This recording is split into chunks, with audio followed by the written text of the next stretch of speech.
Welcome in our NBA parlay of the day. Now, we have a lot of things to look at here. Hopefully, you checked out the leans, the locks, the likes, whatever we do here overnight. Lindy's got you throughout the week. I have you on the weekend. So we do a little bit more expansive conversation, if you will, about the NBA. Today, we're just going to build a parlay. That's all we want to do, man. Just give you a 3-leg parlay, see what we can do.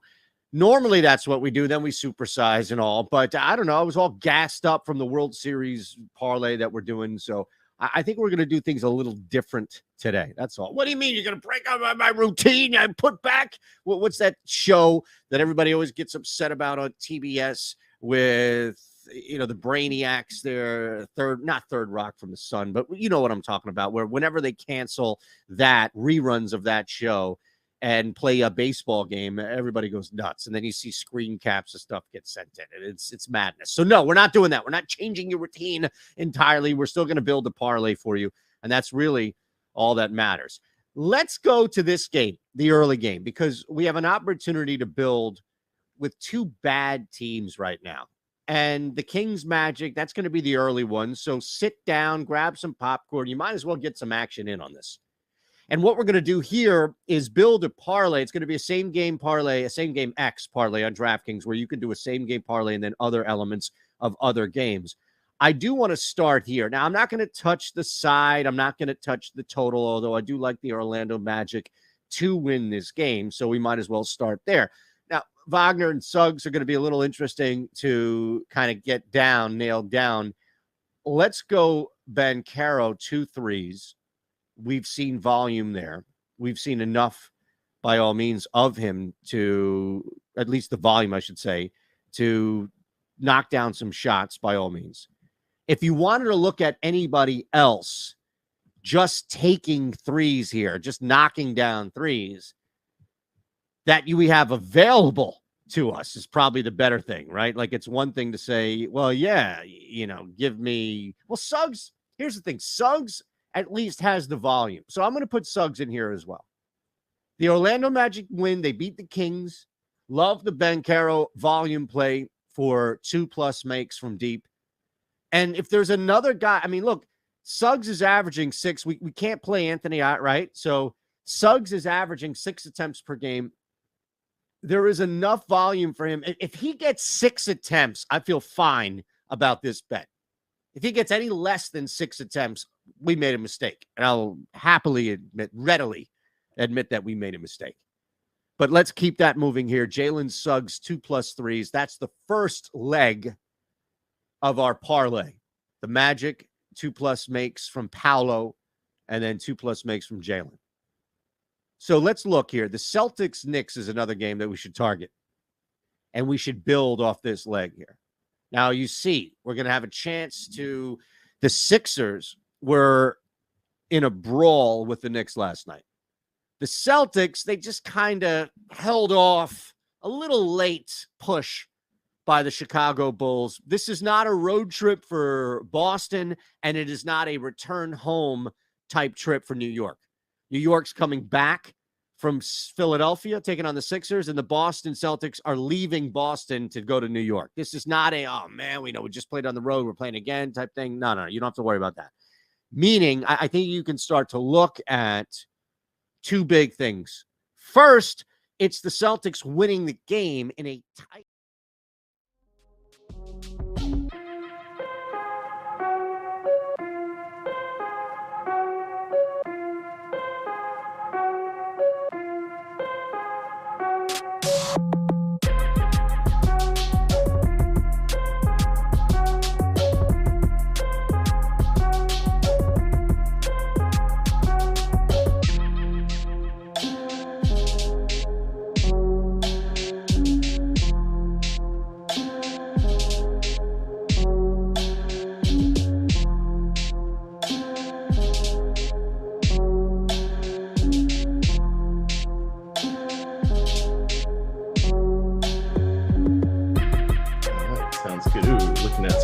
Ads here on the old YouTube. Is there like an election or something coming up?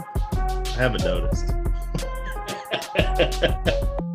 We need to do a show the entire night. Did you see the schedule impact on Monday? They're going off every 15 minutes. The games are tipping off every 15 minutes. Yeah, I don't know why they there should be like a 8 p.m. show too for NBA. Yeah. At least. I don't know why they don't do it. Yeah. Absolutely. Like there's a big enough team to make that happen.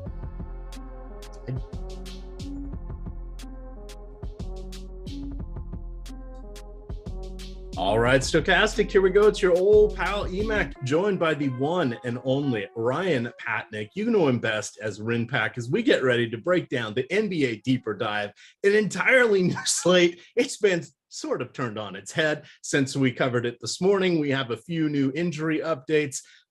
Stop me if you've heard this before. Rudy Gobert in the health and safety protocol. This feels like old times. Rinpack, what's going on? How have you been? You got to go see your alma mater battle one of their many arch rivals on the gridiron last weekend. What do you got going on? How's life been in the last 2 weeks? It was great football environment to go to. Jim Harbaugh's never seen a run play he doesn't like. So in terms of an exciting play calling aspect of a view, it was not that, but I was fortunate to have great seats, and it was great to see that dub over Michigan State. Everyone just hates Michigan, and it is what it is. Everyone just hates Michigan, but hopefully Michigan can carve out hopefully an easy win over Rutgers tonight, and then potentially have another top 4 matchup against Ohio State following Thanksgiving. So that's what everyone in Michigan is looking forward to. All right, excellent. Well, Christopher, we're sorry we're going to miss you here. You should stick around, though, because as you saw this morning, I let the analysts do most of the talking. Adam got in 99% of the words. We're going to do the same thing here with Rinpack. We're going to let him do the heavy lifting as we start to break things down. I do want to remind everybody that you can hit that subscribe button as we march towards 83,000 subscribers. We just crested over 82,500. You can also hit that notification bell. You know, across our 4 what do we call them, platforms, our 4 different YouTube channels, we put out 31 videos on demand last Monday. 31. That's a lot of videos on demand. That's not even counting the 9 hours of live shows we had. Tomorrow we go live at 8:30 with all the NFL you need, taking you up until 1 o'clock. So we've got you covered. Just do us a favor, hit that like button. I mean, we're essentially the free version of OnlyFans for DFS and sports betting, right? At this point in fantasy football, I mean, that's where we're at. I'm keeping my clothes on. But we get to 500 likes. I don't know. Things could happen. We're only a 10th of the way there. We'll see what is going on that front.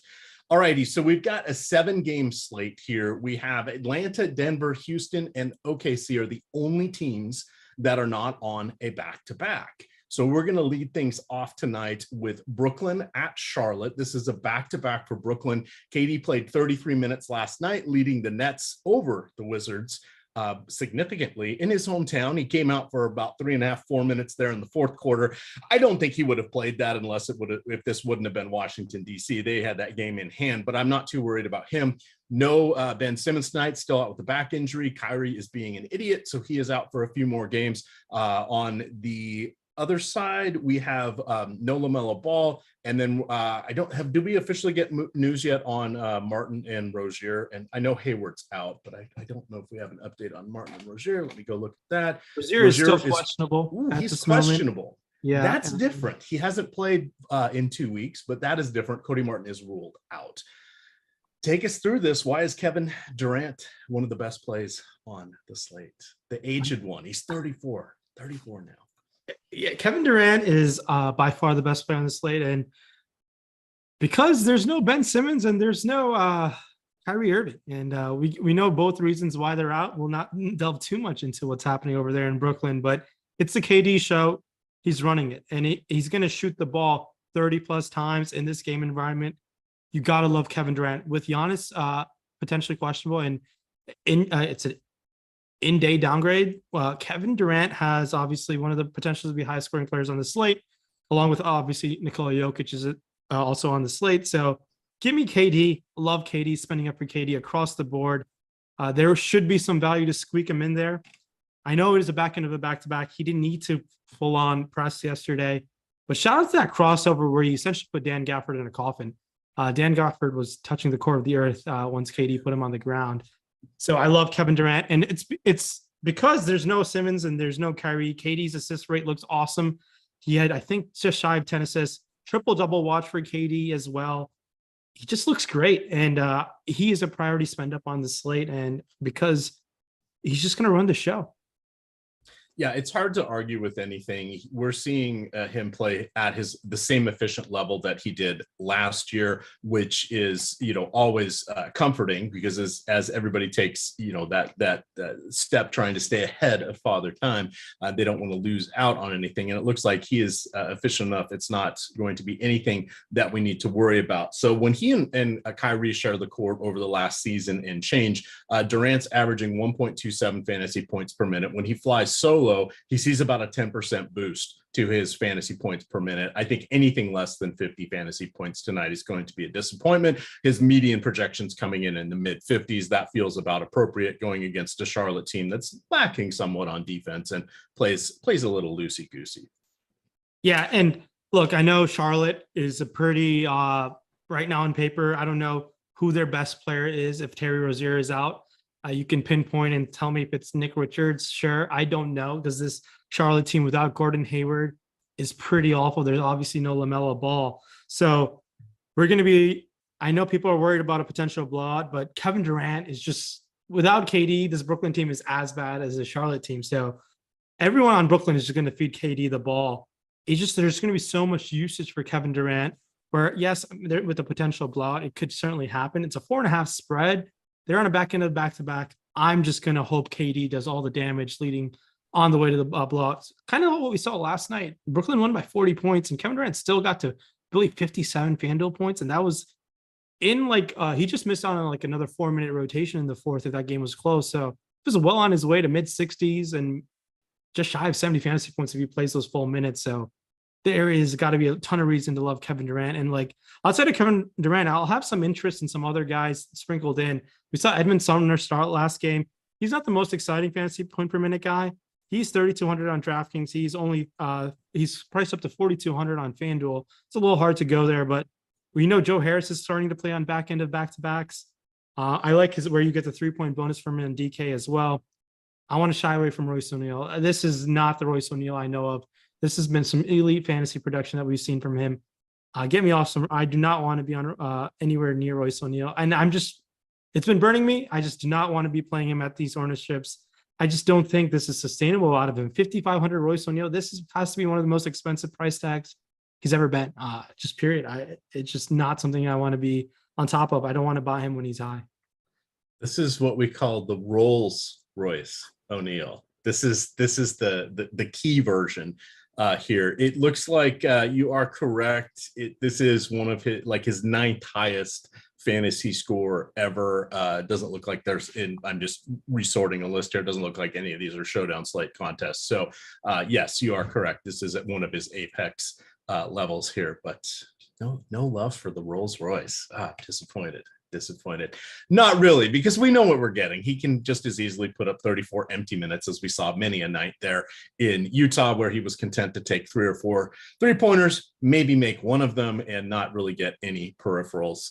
What do you think about perhaps the Claxton going a little deeper? You've got Cam Thomas looked solid last night, arguably the best game he's had in about a year and a half. Well, he's only been in the league for a year and a half, but one of the better games he's had.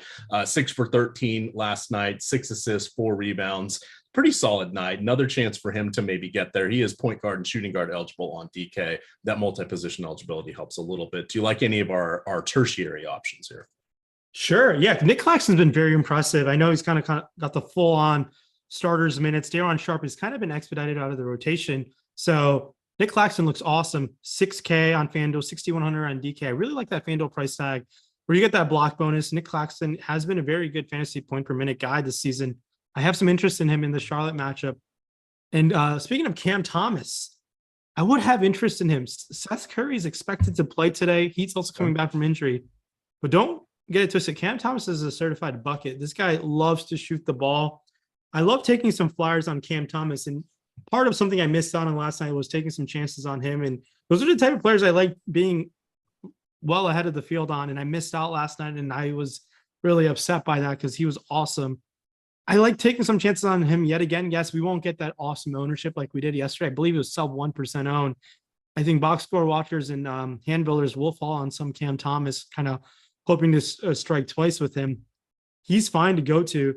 I have no issues playing some Cam Thomas, 3,900 on FanDuel, even 3,300 on DraftKings. It is a long shot tournament play. He doesn't probably, if I'm building 150 lineups, I'll probably have a few of them there, but he is exciting just because of the shot volume he gets.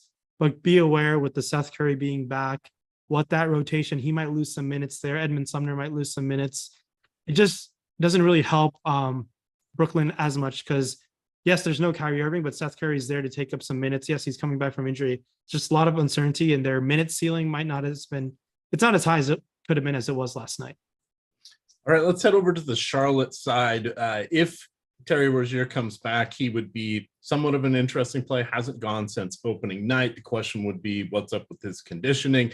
Or, is he rusty, etc. There's no need for them to push him back early at this point, especially with Ball coming back soon as well. So his return kind of dampens the upside of Dennis Smith Jr. If Rozier does not play, then I think we can continue looking to Dennis Smith Jr. in this matchup. Everybody else is sort of tamped down. The best DK values would be like Nick Richards or Mason Plumlee, but we have plenty of centers tonight. That's where I don't want to burn a position there. PJ Washington, always a question mark. Decent matchup for him against this particular front court. And then one of my favorite players, Kelly Oubre. You never know what you're going to get with Kelly Oubre. Anything you can ring out, or any ringing endorsements for anyone on the Charlotte side, assuming Rozier plays. If Rozier plays, the team just sucks, honestly, as in in terms of a DFS aspect. He does obviously help them in a real life basketball perspective, but I don't even think Rozier is in play if he were to be active. He's coming back from a lower body injury. Conditioning might be an issue. I just think there's more pathways of him failing than succeeding, where it just doesn't really help. Now, if Rozier's out, then we can fire up some of these guys with some interest. We've seen McDaniels enter the starting lineup. Both the McDaniels brothers are very, very impressive fantasy point per minute guys. They can pick up peripheral stats in a hurry. PJ Washington, you can take some chances on. And then Dennis Smith Jr., you can take some chances on. I'm just waiting on the news here. It's tough to pinpoint what's going to happen with Rozier in. I don't have much interest in any of these Charlotte guys. If we get Rozier's out, you can definitely take some tournament flyers on guys like Oubre, PJ Washington, even McDaniels, DSJ. I don't really Rozier have will play. It just broke. He will play tonight. With Rozier playing, keep an eye on some Steve Clifford pregame, what maybe the minutes might look like if he's going to be limited. It's a really muddy situation where I just want to stay away and potentially target other players later on in the slate. I just think Terry Rozier doesn't have the ceiling coming off of an injury. Granted, it's a great matchup. And with him being back, it just limits everyone else. Sure, can one or two of these guys pull it off in a Brooklyn matchup? Definitely. I just don't know how to play this in terms of a DFS perspective, where I feel confident targeting guys at similar ownership later on in the night. All right, let's move on to our second game here. Lots to break down. You've got the New Orleans Pelicans. This is a 3-4. They did play last night. McCollum played 34 minutes. Ingram played 36. They're both available tonight. On the Atlanta side, they have not played since Wednesday. You do have Trae Young dealing with a potential contusion near his eye. He is questionable. Of course, we'll know what is happening before the game on that one. This spread has been cut a little bit. It was 2.5 this morning. It's now down to 1. I don't think that's really indicative of Young being out. I think it's just, New Orleans has everybody back on the back-to-back after they had been missing Ingram and I'm blanking on their small forward. So they've got their full rotation. What do you like in this one here? And let's just, I'm assuming you're assuming that Trae Young plays tonight. Yeah, I'd assume so. Obviously, Saturdays are a bit fluky with the NBA, especially them. Not as fluky as Sundays, though. I bet. Yeah. I mean, the weekends are a little bit strange, and especially with this, the NBA kind of following like a baseball schedule format where they're playing the same team back-to-back night, or sometimes kind of like not even having a home and home. They're just playing the same team, 2 games in a row in the same arena. It is leading to a bit more wonkier results. And I don't like it as a DFS player. It just changes things up a little too much. And that's why even with the playoffs, things get a little bit more widespread. And I think we're going to witness that a bit more and more. I haven't back tested the data or anything, but it has been very interesting to see what the results have been looking like. But going back to the New Orleans thing, I'm kind of surprised New Orleans is not favored in this game. I think New Orleans is a really good basketball team. So based on the situation, my favorite Pelican to roster this season has been Zion Williamson. It will continue to be Zion Williamson. And with everyone healthy, the only guy who I really have interest in adding price tags put together is Zion. I think Zion has an immense upside. Sign me up for Zion today. I really like going to Zion, even at his price tag has been going up. With Zion back, with Ingram back, with Herb Jones back, it really doesn't help the other guys. Brandon Ingram is fine when Zion is out and maybe when CJ is out as well. But I don't like rostering Ingram when all of these guys are healthy. He's just not the guy. They seem to be getting the ball to Zion in the post, unlike last night where Zion was very differential. And he actually got benched at the end of the game. They didn't close with Zion.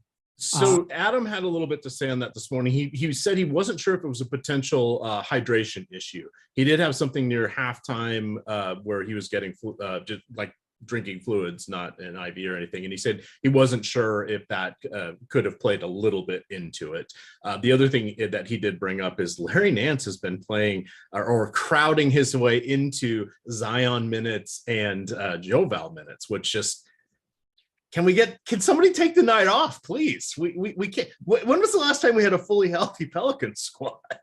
Yeah, and it's this is the first time they've been healthy in a minute. And that's good to know. Maybe Zion had one too many char-grilled oysters or beignets. That led to the hydration issue. But I love Zion, regardless of that situation. I think he's going to hopefully bounce back, unless maybe they spent the night in Atlanta. I doubt they spent the night in Atlanta. I think they probably flew in today. I say that because there is something called Magic City, which could cause for more skewed results. Give me. I hear they have great wings. Yeah, Lou Will and Jack Harlow definitely know about that. But Zion is fine. I think he's fine to target. And if you want to roster another Pelican, it's going to be CJ McCollum. I think his minutes seem the safest. Yeah, Larry Nance taking away from Joe Val's upside. If you want to take some shots on Larry Nance, FanDuel maybe, but these are long shot tournament plays. Nance is priced over there at 6,100, so that's super expensive for Nance in his role right now. And I only like him on FanDuel because of that blocks upside. But outside of Zion, it's only Zion for me. If you want to play 7,700 Ingram, if he just is the last man in, that's okay. I don't like the 8,200 price tag on DK. FanDuel 7,700 Ingram looks fine. Right now, we're getting him about just north of 20%. So, yeah, maybe I'm talking myself into a bit more Ingram, but he's just never exciting to play when this whole team's healthy. All right. On the other side, of course, assuming Trae Young plays, he's been having a tremendous season here. Doesn't have to worry about defense at all. Well, he never really played it. He worried about it. Now he doesn't even have to worry about it because they have DeJounte Murray there. Murray's actually been solid with Young and their time together, 198 minutes. You've got a 1.3 fantasy point per minute there for Murray. I think he's an interesting person to look at, particularly if Young is out. But even if Young is active, he should be doing enough to get there. Thus far, when Young is out, he gets a slight boost, about 10% up to 1.4 fantasy points per minute. That's pretty similar to what he was doing in San Antonio as well. So we kind of know what to expect there. Everybody else, a little bit of a question mark. Clint Capella can get there if he's going to take his shots. How often does he get more than 10 field goal attempts in a game? Well, if he chooses to take them, great. Does he make them all? Yeah, because they're alley-oops, putbacks, and dunks. But it's hard to, he'll flirt with a double-double and then rip your heart out, show it to you while it's still beating. No, I haven't used him in any single same-game parlays. What are you talking about, Impact? What do you want to do with the Hawks? It's honestly, I like just targeting the studs here in Trae Young and DeJounte Murray. Tough interior matchup for Collins and Capella personally, so I'm not too excited to go to them. I just want to target the guys with the concentrated offense where I feel confident Young and Murray just lead the show with usage. DeJounte Murray has been impressive. I thought he might take a step back in terms of just overall production, but he's been on par with similar Spurs rates, a little less, but Trae Young has been balling for sure, where you get the 3-point bonus. Sign me up for some Trae as well, where just taking a look at taking some chances maybe on Collins. He's priced at 6,200. Can Collins have a spike upside game? Sure, definitely. 6,700 on FanDuel. You're going to need some blocks, and he's not going to get there solely on points. So it is difficult to go there. DeAndre Hunter is never fun to roster. He's 4,500 on FanDuel. This Hawks team is just Murray and Young. It's not the most exciting team playing a Pelican team. So if you want to take some flyers on anyone on the Yahoo price tag, John Collins is $24 there. You can play him there, but it's just honestly Young and Murray. And if I have a preference of one or Young and Murray, I'm going to take my chances with the upside of Trae Young. 9,800 on FanDuel and 10-2 on DK for Trae Young, just solely because of the upside he has. Yes, can DeJounte Murray get you a triple-double? Certainly can do so, but I like Trae Young just getting there just mainly just on the points and usage aspect of the situation in store tonight for him. All right, let's head on to the third game of the 7 o'clock hour. We've got almost 1,100 watching. Let's hit that like button. Get us up to 250 here. Come on, you get Ringoat, as they like to say in the DFS streets. Our third 7 o'clock game, or I guess this one's at 7:30, but third of the 7 o'clock hour, you've got Boston, who's on a 3 games in 4 nights. They did play last night. Jason Tatum played 40 minutes. New York, the Knickerbockers, also 3 and 4. They played last night as well. You had RJ Barrett, you had Jalen Brunson, and Julius Randle all play around 36, 37 minutes. We do have, let's see, Robinson, is he officially out? He was definitely doubtful. He's still doubtful, dealing with a sore right knee. Oh, Al Horford is out. I missed that one. My apologies. But that does help Tatum there. I did recommend him in our free article today, talking about his rebounds. His rebounds are up to a career high right now. Probably helps without Robert Williams. And then tonight without Al Horford, hopefully we hit that number early. What do you got from this game? It's an intriguing one. Normally we just kind of set these guys aside. They're actually intriguing at this point, I think. Enough key people are hurt. Yeah, Boston's definitely intriguing. Just because like a regular rotation guy now, Horford is hurt. Is out, not hurt. He's just taking a rest day on a back end of a back-to-back. Tatum and Brown look awesome against this Knicks team, but with Al Horford out, I'm willing to taking some chances on some elevated Derek White minutes. Maybe Malcolm Brogdon gets a couple minutes sprinkled his way. Grant Williams is going to play a ton of minutes, but he's not going to do a ton of fantasy production. He's fine to sprinkle in some lineups, but just know the upside of Grant Williams. We had the situation, I want to say, last time he ended up getting ejected. So he was thanks for nothing last time with Grant Williams. He is 4,900 on FanDuel, comes in at 4,400 on DraftKings. It's not exciting, but it's a guy who's going to play 30 minutes who is sub 4,500 if you want to take some chances on. That's why I'd rather prefer Derek White than Grant Williams in terms of just spending that allocated salary. Even Malcolm Brogdon at 4,600 is certainly an option to go to on DK. I think there is a pathway of him paying off that price tag just with the lack of a regular rotation guy. I believe last time we saw Conley start. I don't know if that will be the case against the Knicks. Again, it certainly could be. Mitchell Robinson is not playing, so I'm trying to just go into the coach's head and see what might happen. Be careful. Be careful. Bad things happen in those. Especially you got Thibodeau on one side and a new coach on the other. Yeah, I don't know. It is an interesting situation. Keep an eye on the starting lineup. I don't think Grant Williams will start, but Bali might start again. He doesn't play enough minutes when he started last time, so he's a 3K flyer. So I don't want to rule him out completely. Sam Hauser's getting some minutes. Luke Cornett's also there. It's a play it by ear and let's see who's starting type of situation. I don't know what the Boston coach is going to do for the Hartenstein potential matchup. So it's a tricky situation. There is some high risk, high reward if you want to take a chance on Cornette or Grant Williams in the front court. Vonleh seems like he's playing second fiddle to Cornette. So it is couple of former Knicks. Of course, they've played for 10 teams combined, 15 teams combined, something like that. But yeah, both Vonleh and Cornette, maybe. Yeah, they were both on the Knicks. No obligatory. Oh, they understand the shooting background in Madison Square Garden comment, right? Oh yeah. All right, let's move on over to the Knicks. You said the magic word. The magic word is Isaiah Hartenstein. 4,400 on DK. Yes, he is center only, but he's projected for just shy of 30 fantasy points. That is one of the better point per dollar players here. We've seen him get it done. We've also seen him, crush our hopes and dreams across various teams that he has played for, but he is one heck of a fantasy producer when he is out there. He's not going to have to deal with Al Horford or Robert Williams, no Robinson lurking over his shoulder. This feels like a good spot. How much do you want to get to, or where's your leverage spot against the field? Currently, we have him at about 27 to 30%, depending on your side of choice. Hartenstein is 4-4, and if he's going to start, I think honestly, if he's going to play 36 minutes, he might be $4,000 too cheap. I think Hartenstein's a beast in terms of fantasy perspective. Look, this guy is always a ton of fun to roster. I'm going to load up on Isaiah Hartenstein. $13 on Yahoo. Look, if he's going to play 36 minutes, he looks outstanding. I don't know if he's going to play 36 minutes for sure. I think low 30s might be awesome. Hell, if he's even going to play 28 minutes, I'm very interested in Hartenstein. 4,400. I'm looking up his fouls because that's the only thing that's really going to bite us. So looking for it, I've just got Basketball Reference up. So he's per 36. Why can't I find it? I shouldn't have cut you off as I'm. Why can't I find fouls?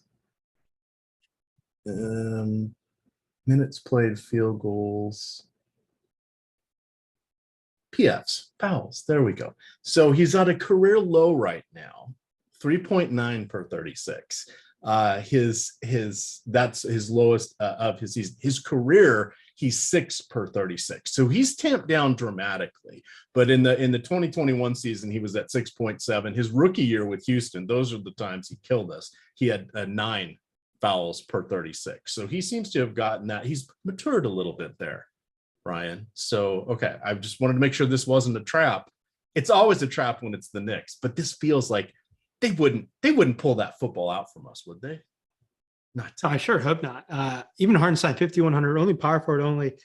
I'm willing to take my chances with a guy like who's proven to be a solid fantasy point per minute guy. I don't see him getting played off the court because I really hope Thibodeau doesn't go out and just start Jericho Sims and just hey, we just like Hartenstein coming off the bench. There is a slim chance he might do that. I highly doubt that will happen.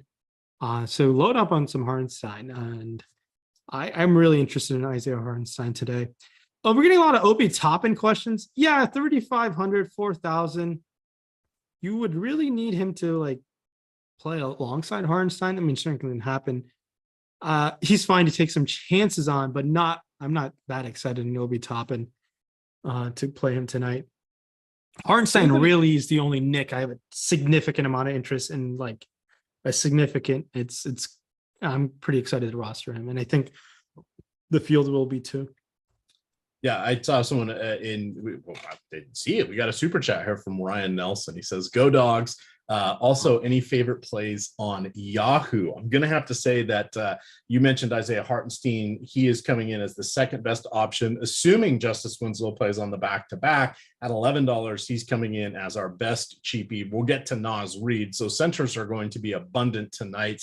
If we look for the raw fantasy points, the better options there on the cheap, you've got Kevin Durant at 49. That's significantly less than Giannis, who's questionable, and then Jokic. So Durant's going to want to be in your lineups, and probably Karl Anthony Towns as well, taking care of the small forward, power forward, play a cheap center, and then look for a decent guard in there, and you're off and running on Yahoo.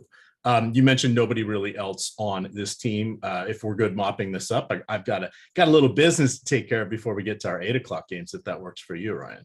I will mention one more thing. We did see a rotational change with Quentin Grimes entering the starting lineup as Evan Fournier, aka Never Google, got benched essentially, and he's kind of gonna be forced out of the rotation at some point. And it's not that I'm interested in Grimes. It's a price point, 3,100. Grimes I think has a lot of talent. A reason why they chose not to get Donovan Mitchell is they didn't want to throw Quentin Grimes in the trade. So the Knicks front office has a lot of trust in Grimes. And Julius Randle's priced at a point where he has that upside within him, 7,800, 7,400. Doesn't have to worry about Al Horford above average defense limiting him. So I think I would have some interest in Julius Randle as well. Coming in a very sub 10% ownership on both sides. So Randle's always one of those fun guys where it's not what it was 2 seasons ago where he was like a 10K player, and an all-star. But Randle's priced appropriately. He does have a spike upside game, which can certainly happen tonight. All right. Circling back here, I do see Chad saying Terry Rozier has no minutes restriction. Here's the actual quote. This is from Rod Boone, who is the beat reporter for the Charlotte Observer. He said, this is with the Steve Clifford press conference, said Terry Rozier will start tonight and play as many minutes as he can without pushing himself too much. They'll check in continually and see where he is physically. That doesn't sound like unfettered minutes. They're going to play it as it goes. I would say 28 to 32 feels about right. 32 is probably on a little bit of the aggressive side there. Yeah, and I think that's a solid foundational like minutes range. And yeah, Rozier's gonna chuck the ball in those whatever minutes he's gonna play. There's no one else really to run the show on the Charlotte team. So James Bouknight, come on, where's the love? Yeah, and James Bouknight needs a designated driver on most Cheers. nights. I mean, can you roster Rozier? You certainly can. He's not in my first lineup by any means. Look, he's 8K on DK. He's 7,800 on FanDuel. So this is ceiling Rozier price tag as is, and I don't think we get ceiling Rozier minutes right off the bat. The thing that's going for Rozier tonight is the fact that in those minutes he's going to shoot the ball. Like, I think he's going to shoot at least one every minute that he's on the court. Like, it won't shock me if Rozier shoots the ball like 25 times tonight. So we're really hoping it's an efficient fantasy production in those minutes. All right. We are brought to you by BetMGM. Did you know that you can not only get a risk-free BetMGM wager, but you can also get 2 months of Stokastic Platinum free? That's right, 2 months of Stokastic Platinum and up to $1,000 risk-free bet when you sign up and make a deposit with your first page wager. Boom, you're going to get those 2 months of Stokastic. So if you go down below us in the description here, you're going to see a link. You're going to want to follow the steps that are listed down in that description. But basically, you want to make sure that you have your Stokastic membership set up. You can set up a free membership at any time. Use the form below or log in if you already have an account. And then you're going to want to click that big giant MGM button that appears right after registering or logging in, and then complete the steps necessary with BetMGM. Those will be, of course, creating a BetMGM sportsbook account, depositing at least $10, and making your first paid bet. Once that settles, you'll qualify for the Stokastic subscription. The other thing with the $1,000 risk-free bet, that's the particular promotion they're running now. You get up to a $1,000 risk-free bet. You got to put in the $1,000 to get that bet, but it's risk-free. And then if you lose, you don't lose your money. They'll give you some credits usually is how that works, is they'll give you some credits that you or betting tickets you can use at other points in time. So not a bad deal there. I kind of like the 2 months of Stokastic. That's kind of a gimme, but check that out over there at BetMGM. 8 o'clock slate. We have 2 games here, Ryan. We've got OKC, who last played on Thursday, going against Milwaukee. This is a 3-4. Giannis, Brolo, and Drew each played 33 to 34 minutes. We did see this Giannis get a bit of a downgrade. He's now questionable with the sore knee. He came in probable for the last game with the sore knee. The team is 8-0. Without Giannis, they can beat this team. The spread went down from the Bucks favored by 8.5 this morning at 6.5 now.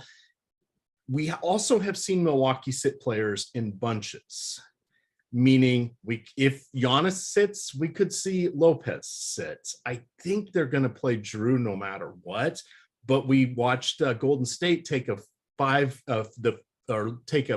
in the 5th game of a 5-game losing streak on their Eastern Conference East Coast swing there. We never know what the coaches are going to do, but we have a couple things that are in play here. Or Giannis could just have a sore knee. They've listed him on the report and he plays tonight.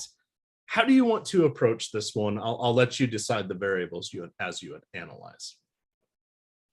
We got to wait on the news because and that's a fair answer as well. Let's punt that to the next show because you do get the live before lock. They're staying on an extra 30 minutes. They should have that news. But yeah, I'll give a quick summary. If Giannis is out and Drew is in, Bobby Portis, Grayson Allen, they all look outstanding. Jordan Nora might even get some additional minutes, and I love rostering me some Jordan Nora. If Giannis and Drew are out, there's a good chance Brook Lopez might also join the fray there, and he's also out. And then it's the Bobby Portis is $7,000 too cheap, and we got to just roster Bobby Portis show. Grayson Allen will be in play, even Javon Carter, someone who you could expect to play 30-plus minutes. They have a rookie in Marjon Beauchamp, I think is his name. He's out of the G League Ignite. He's going to be forced to play 30 minutes, and I will have to roster him just because he's a rookie. And granted, he's not the most exciting fantasy point per minute guy, in my opinion, yet. He's a very raw, talented player. But someone's got to fill the minutes. And if George Hill's starting, we can play George Hill. If Thanasis is starting, we'll play Thanasis. So there's a big fat asterisk on this game, and it will dictate the outcome of the slate just because of how important the core of Giannis is. So I don't know if I have anything else to say. Ibaka might be also a consideration. Keep in mind, Mamukele is, I believe, out. He's out. He is out. Pat Connaughton is out. Chris Middleton remains out. Joe Ingles is recovering from an ACL. He's also out. So they are very thin without Giannis and Drew and Brook Lopez. But there's a chance where Brook Lopez plays and he looks outstanding. So he's been playing a lot of minutes of late. So the Bucks are the if you want to take a guess on what the situation is, what happens with Giannis, because if Giannis plays, he looks great. You got to love Giannis, right? So if he's out, you're going to have some interest. I mean, a lot of interest in some Buck. And which Buck it is, if Drew's in, it's going to be Drew for me. But I don't know if Drew's going to play. Because of how Budenholzer handles these situations in years past. So this is the situation on slates like this. If you have a hunch of what Budenholzer is going to do, it can pay off massively because people won't be able to make their lineups optimally based on this new situation because there's so many if-then factors where it can reward you. You could build, if you're building multiple sets of lineups, you can build lineups with Giannis in, Giannis out, Giannis and Drew out. This is where you can really separate yourself from the field because this is not the first game of the night. There's going to be a lot of high-owned players that are locked up because Kevin Durant is going to take some ownership. Hardenstein's going to take some ownership where if you can dictate yourself in the right position, it will pay off massively. But right now, the way things stand, you got to keep an eye on the news. I do think Giannis is questionable on paper. There's a good chance other players are also questionable that we just don't know of. Do you know what Akon would do if he saw that big fat asterisk? I have no idea. Oh, he'd smack that. Oh my God. Give me some more. He'd smack that on the floor. Yo, Mike, you gotta control EMac. This is I don't know EMac's already been starting to sip on his wine or his whiskey or whatever he's doing. Control him. Nah.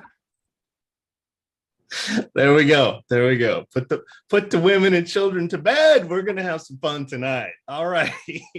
I guess we should talk about the Thunder here. We've got Pokashevsky out.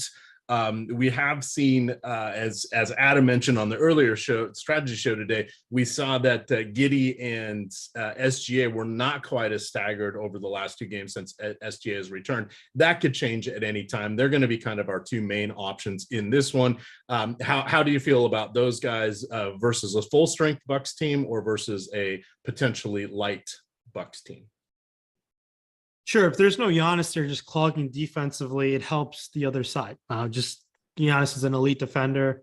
But this OKC team, honestly, fuck Dagnall as a coach because I have no fucking idea what this guy's doing with his rotation outside of SGA, Giddey, and Dort. I would love to see Jalen Williams play more minutes because I do think he has some fantasy upside within him at the price tag, but his price has also gone up. Outside of SGA, Giddey, and Dort, if you're playing Showdown, you're going to have to be forced to draw some of these other guys. I mean, middle finger to the rest of these guys. I'm willing to take flyers on Jalen Williams. Not even Lou Dort interests me with SGA and Gideon. SGA, Gideon, and Jalen Williams are the only three guys I have some interest in. And that too, it's not that much because I want to spend up for KD and SGA prevents me to doing so. If you want to take some flyers on Kitty, it's all right. But this is a really hard situation to roster because like we're going to be playing roulette with the secondary guys. Sometimes it's JRE who gets them in. Sometimes it's Trey Mann. Sometimes it's Muscala. And it's not worth for me to go in on confidence of what's going to happen here. So I just want to stay away. Okay. And that absolutely makes sense. The uncertainty when we've got the next couple games we're going to talk about, it's the opportunity cost of not getting to some of these players. So Houston, 7.5-point dogs heading into Minnesota. As we mentioned at the top of the show, Rudy Gobert is in the health and safety protocol. We will have to see if that impacts anybody else in this matchup. And then they played Milwaukee 48 hours. Anyway, they recently played Milwaukee. Got to watch out for anything that's going on there. Gobert was out with an illness before he played last night, and he didn't test positive or anything like that. So he's positive. Could that be a false positive? Who knows? But here we are yet again with patient zero, or at least the NBA. Patient zero. So Houston last played on Wednesday. Minnesota played last night. You had Karl-Anthony Towns and Anthony Edwards each played 37 minutes. Not that it matters now. Rudy Gobert played 30. We will be on the Houston side without Jayshawn Tate with an ankle, Bruno Fernando with a knee, and rookie Jabari Smith out with his own illness here. I guess Naz Reid is in play. Pretty much anybody else from the T-Wolves is in play. This could be a fun one. Right, I'm just gonna hand this one over to you. What do you see on this one here? And chat, come on, let's get some likes. I referenced Akon, Rinpack swearing like a sailor here. Let's get some likes. Come on, we've got 1,600 people watching. We need at least 300 likes. Oh yeah, 300 likes. There's 1,600. 300 likes. Yeah, just sign me up for 300 likes. That'd be awesome. If a little bit more would be great too, but. KPJ, outstanding. Alfred and Şengün, sign me up. Doesn't have to worry about Gobert limiting him on the other end. Jalen Green's going to get some shot volume as well. Tari Eason's going to get some sneaky minute upside. I would like him to play a little bit more. As gross as it sounds, can you take a flyer on EG and Eric Gordon? I want to say maybe. It hurts. That pains me to my soul. Yeah, it's very scoring dependent for Eric Gordon. 4,500 seems like the ceiling Gordon price tag in 2022. So I want to shy away from Eric Gordon. But Kevin Porter Jr., I will have a ton of interest in at 7,600. Same with Jalen Green. I like Jalen Green's price tag at 6,000 on FanDuel a lot. And I think when both of those guys, I think combined, can shoot 40 times a game combined, I'm going to have interest at that price tag. And looking at Tari Eason, someone who I think can be a solid fantasy point per minute guy. I want to take some shots with him. Did you know that one Adam Ship My Money Share brought him up as well today? Oh yeah. I'm thinking great minds are taking us down this path, gamers. We gotta think about Eason here at this one. Yeah, I'm willing to take some chances on him, as we haven't touched on many sub 4K guys on tonight's slate. We've mentioned some uncertainty guys, so it's always fun to take some chances on some if there's not much value to help you jam in a unique stars and scrubs build potentially. So I know there's Hartenstein who's only 4,400, so I prefer him, but you can certainly take some chances on Easton, I think, tonight. Right. How are you thinking about the low post there, Şengün, Naz Reid, etc.? Yeah, Şengün looks fine. On the Minnesota side of things, I'm not sure if Naz Reid is going to start. I don't think they need to start him.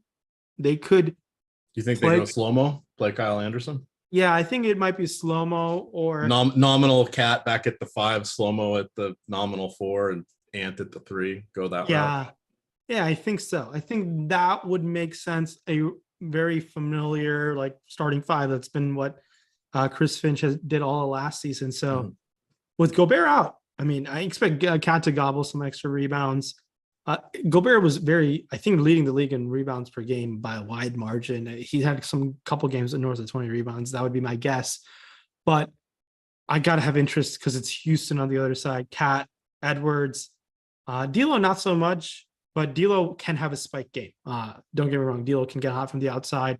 I would like his minutes to go up. He's just not playing that many minutes.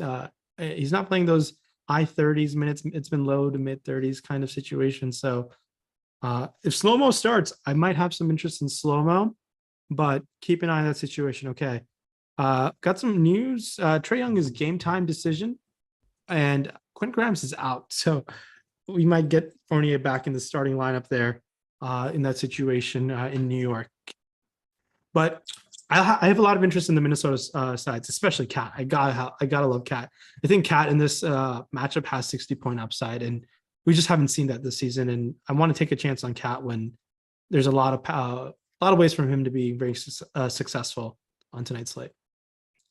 All right, that brings us to our next promo. You can get 3 free days. New users only, but 3 free days, risk-free trial, full access to everything NBA that Stokastic has to offer. It's the NBA DFS projections, ownership, the 1v1 tools, the lineup generator, top stacks tool. The link is below us in the description here. So again, that's 3 free days for any new users only, but you will get all access for 72 hours to the Stokastic NBA package. All right, we are on to our 9 o'clock and then our 10 o'clock game. Don't forget, we do have Live Before Lock coming up after us. They will take you down the home stretch to the 7 o'clock tip-off, and then they're going to stay on for an extra 30 minutes, brought to you by BetMGM. Sorry to cut you off there on the sponsor read. I do want to clarify the Naz Reid situation. I was looking at chat, and chat is always insightful. Naz Reid did start games when Rudy Gobert was out, and I did overpass that in my notes. If Reid starts, I like Naz Reid just coming off the bench where he's going to get more usage. I just don't know what the minutes look like, even if he starts. He's not that great of an NBA player, in my opinion. He's fun to roster when Cat is out, but with Cat there, I just don't know. So he might get really highly owned if he's ruled a starter. And that's a situation where I already have Hartenstein locked up. I don't need another like Naz Reid situation. I'm more confident in Hartenstein's projection than I have Naz Reid right now. So sorry to cut you off on the Reid. Sorry. Spencer. Oh, no problem. The only part I missed was that Fantasy Cruncher not included in that free trial. Again, that's Fantasy Cruncher not included in that free trial. Neither is this t-shirt. You gotta ask nicely for them to get a t-shirt. I appreciate them, and they are always kind to me when I see them. So hat tip to Mr. and Mrs. Fantasy Cruncher. All right. We good for San Antonio now? San Antonio, 10.5-point dogs heading into Denver here. This is a 3-4 for the Spurs. You've got Trey Jones played 33 minutes last night. Keldon Johnson played 34 minutes. Denver last played on Thursday. Denver is going to be without Zeke Nnaji. You also have Langford out for San Antonio. Roby is questionable with an illness on the Spurs side. And then on the Denver side, you've got Bones Highland dealing with a hip and Ishmael Smith dealing with a sore calf. What do you got for us in this game? A lot of discounted centers. Thankfully, Karl-Anthony Towns is power forward eligible these days, but we have the 2-time defending NBA MVP here. Slate. We don't need the raw points quite as much. This is kind of a decision point here, Ryan. Yeah. Starting on FanDuel, because you can only roster one center there. 11.4 is expensive. I'd rather spend at like a similar amount of salary towards Kevin Durant than Jokic. Jokic looks outstanding. Don't get me wrong. Can Jokic put up 70 or 80 against the Spurs? Certainly can. Can you gem in both? I think there is a way if you want to take some chances on some slim value and you're hoping for a ceiling game out of some super scrub, it can certainly happen. But you can roster Hartenstein at center. I prefer saving $7,000 and going to Hartenstein than Jokic and using that $7,000 elsewhere. Can you roster them both? Yeah, because you can do center utility and Jokic and Hartenstein. So he looks fine. He looks okay to roster, but he might not be my favorite nugget to roster tonight. I want to ride this Jamal Murray minutes uptick. I think Murray's slowly but surely getting into low 30s. We've seen from mid 20s to high 20s, now low 30s. And at some point, it will go from 31 to 34. Those 3 extra minutes does help a lot for in any situation. But Jamal Murray's only 5,800, and he's 6,200 on DraftKings.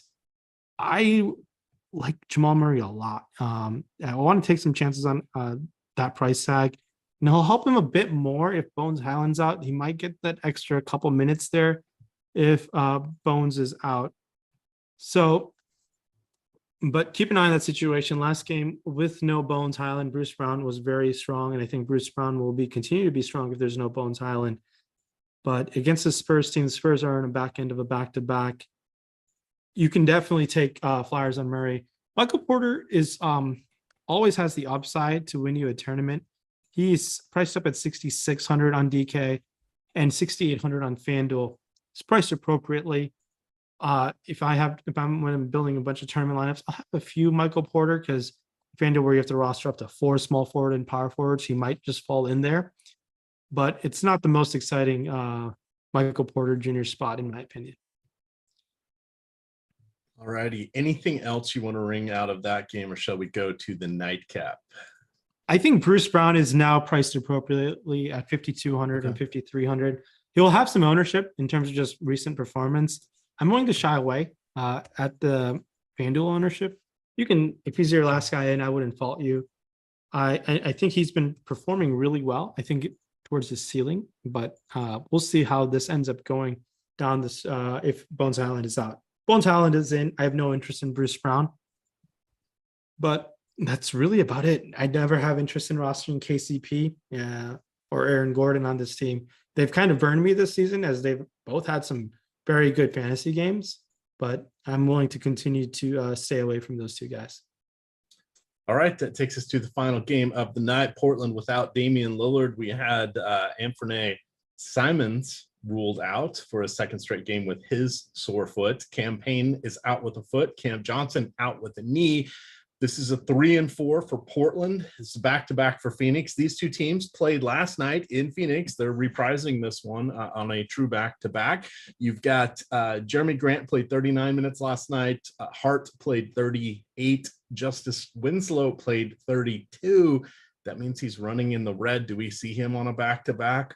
We'll find out. You've got Booker and Bridges both played 38. CP3 played 34. And then, of course, DeAndre Ayton is back in the mix. Yusuf Nurkic did not play much at all last night. I didn't go back and look at that rotation pattern, but I think he played 21 or 23 minutes. It wasn't a lot, especially for what I thought was a relatively close game.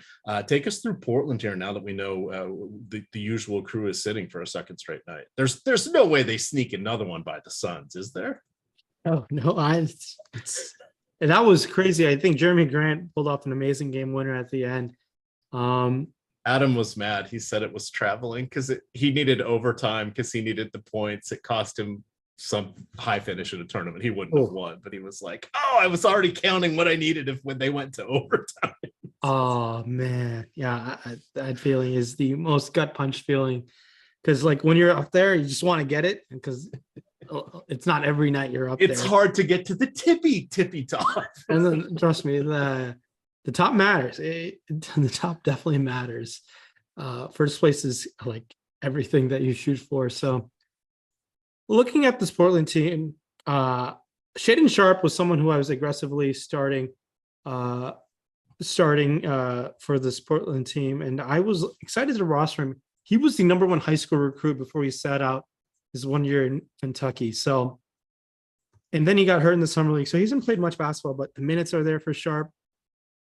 This Portland team played really well last night. I don't know if they can pull this off. And everyone is priced okay. Nothing too exciting, priced appropriately, even with no Dame Lillard and no Simons there. So you got to be willing to take some shots when both of these 2 big time usage guys are out. Winslow sub 5K, sure. We saw Nas Little play a ton of minutes where I do think his ownership is going to go up. I don't mind taking the chances on Nas Little again. Nasir Little. I don't know if he even goes by Nas, but it's Nasir Little. 3,100 helps you jam in the nice stars and scrubs build. He might be my favorite Blazer to roster as the field does so as well. I don't mind him at all. Shaden Sharp, 4,300. Look, he's going to shoot the ball a ton. He's going to have an efficient game at some point. I have no issues taking some shots with him. But I think going on the rest of this team here, in preference, Nasir Little, then Sharp, then Winslow for me, as gross as that sounds. I think these guys might be a tad overowned by the start of the night. Based on the Milwaukee situation, if all the Milwaukee guys, if Giannis is out, these guys' ownership will go down. So they might be more intriguing. But right now, I do think they're appropriately owned. So it's I think I'll be with the field with some of these guys for sure. All right. Any other little wisdom that you would like to drop here at all? We're talk about the lineup generator real quick and then turn this over to live before lock. On the Phoenix side of things, I think we should be willing to go back to Booker and Ayton for sure. People are talking about Torrey Craig because he got the start once Cam Johnson got hurt. If you want to play Torrey Craig, go for it. I keep in mind Torrey Craig's not going to shoot the ball 15 times.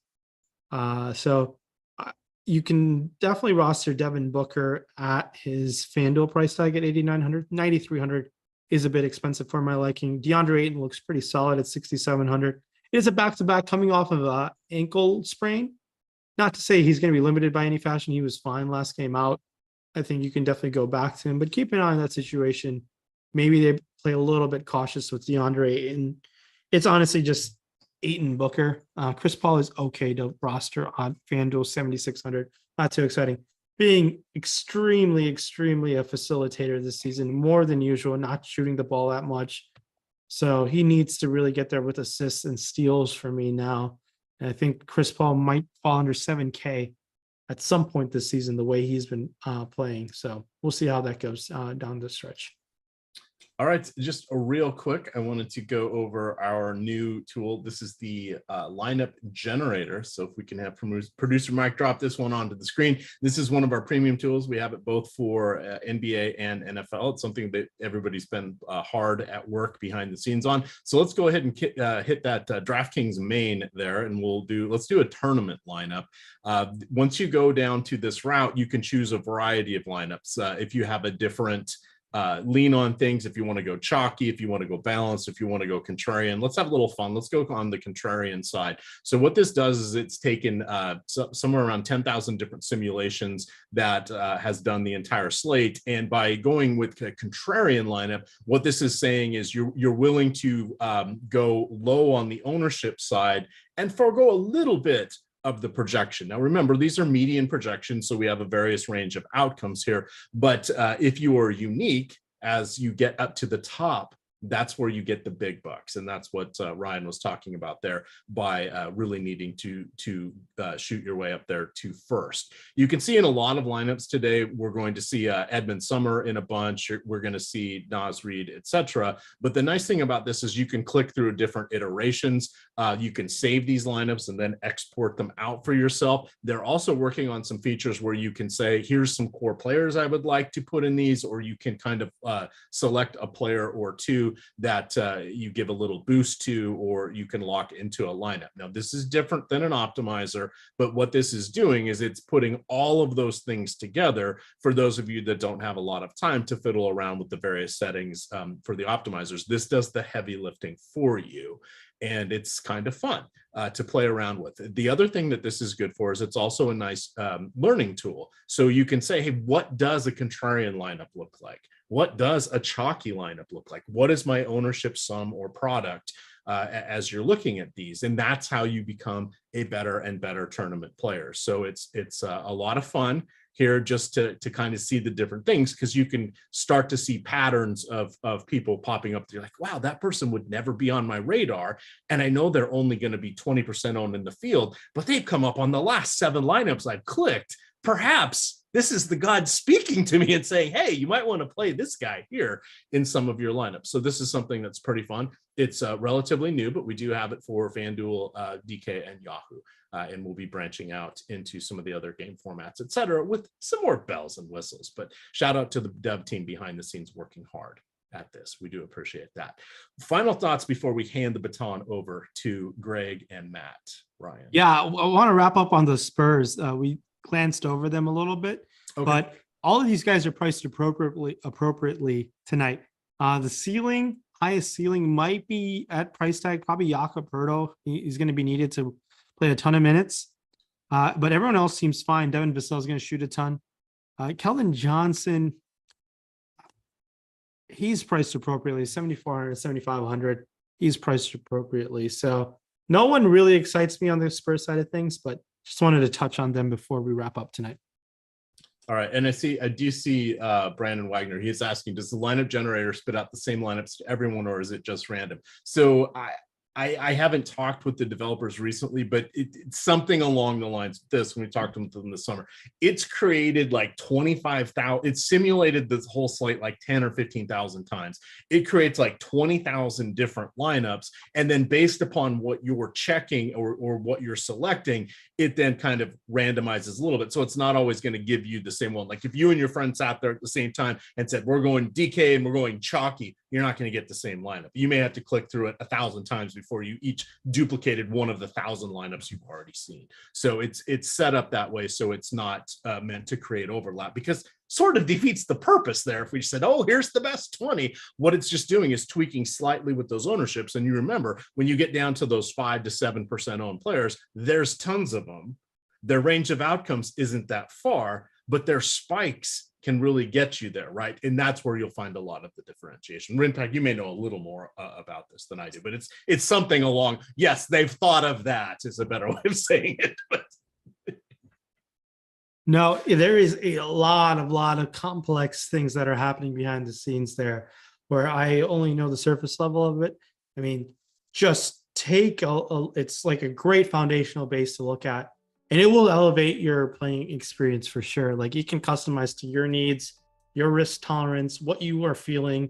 And more importantly, it is integrating the sharpest minds behind the scenes all in one like lineup experience for you to really put your best foot forward. So definitely take advantage of it. It's pretty going to give you a big leg up going forward. Absolutely. All right. With that, sorry, Craig Ehrenberg, we cut into your show yet again. Oops, my bad. With that, gamers, you can follow Rayen out there on Twitter at Rinpack. I am at EMac DFS. And of course, it is Stokastic_COM. Good luck and stay tuned for NBA Live Before Lock.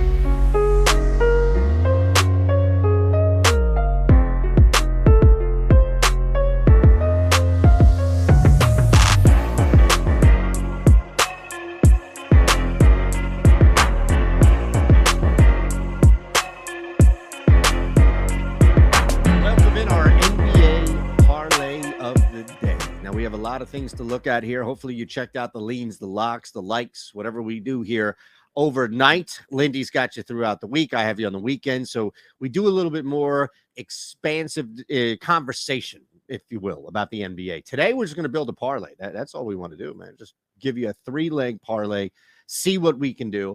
Normally, that's what we do. Then we supersize and all. But I don't know. I was all gassed up from the World Series parlay that we're doing. So I think we're going to do things a little different today. That's all. What do you mean you're going to break up my routine and put back? What's that show that everybody always gets upset about on TBS with, the Brainiacs, their not Third Rock from the Sun, but you know what I'm talking about, where whenever they cancel that reruns of that show and play a baseball game, everybody goes nuts. And then you see screen caps of stuff get sent in. It's madness. So no, we're not doing that. We're not changing your routine entirely. We're still going to build a parlay for you. And that's really all that matters. Let's go to this game, the early game, because we have an opportunity to build with two bad teams right now. And the Kings Magic, that's going to be the early one. So sit down, grab some popcorn. You might as well get some action in on this. And what we're going to do here is build a parlay. It's going to be a same game parlay, a same game X parlay on DraftKings, where you can do a same game parlay and then other elements of other games. I do want to start here. Now, I'm not going to touch the side. I'm not going to touch the total, although I do like the Orlando Magic to win this game. So we might as well start there. Now, Wagner and Suggs are going to be a little interesting to kind of get down, nailed down. Let's go Banchero 2 threes. We've seen volume there. We've seen enough, by all means, of him to, at least the volume, I should say, to knock down some shots, by all means. If you wanted to look at anybody else just taking threes here, just knocking down threes that we have available to us is probably the better thing, right? Like, it's one thing to say, well, yeah, give me, well, Suggs, here's the thing. Suggs at least has the volume. So I'm going to put Suggs in here as well. The Orlando Magic win. They beat the Kings. Love the Banchero volume play for 2+ makes from deep. And if there's another guy, I mean, look, Suggs is averaging 6. We can't play Anthony out, right? So Suggs is averaging 6 attempts per game. There is enough volume for him. If he gets 6 attempts, I feel fine about this bet. If he gets any less than 6 attempts, we made a mistake. And I'll readily admit that we made a mistake. But let's keep that moving here. Jalen Suggs, 2+ threes. That's the first leg of our parlay. The Magic, 2+ makes from Paolo, and then 2+ makes from Jalen. So let's look here. The Celtics Knicks is another game that we should target. And we should build off this leg here.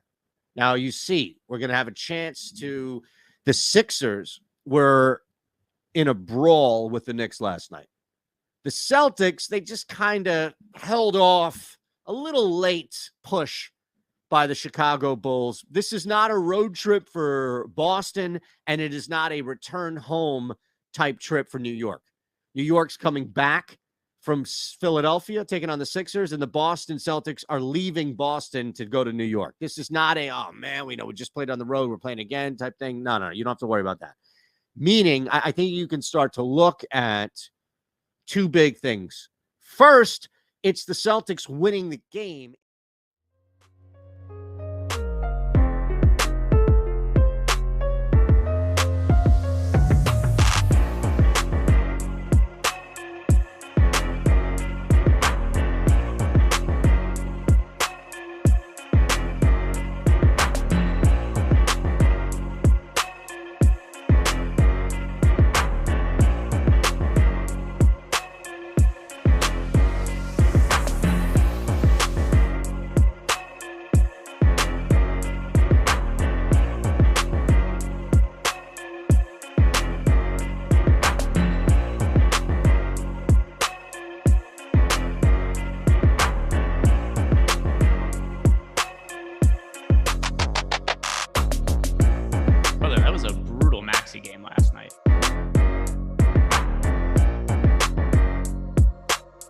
For DFS, he absolutely destroyed. For real life, though, watching this, like, oh, boy, he could not have been less efficient. I think he finished with 10 of 29 shooting.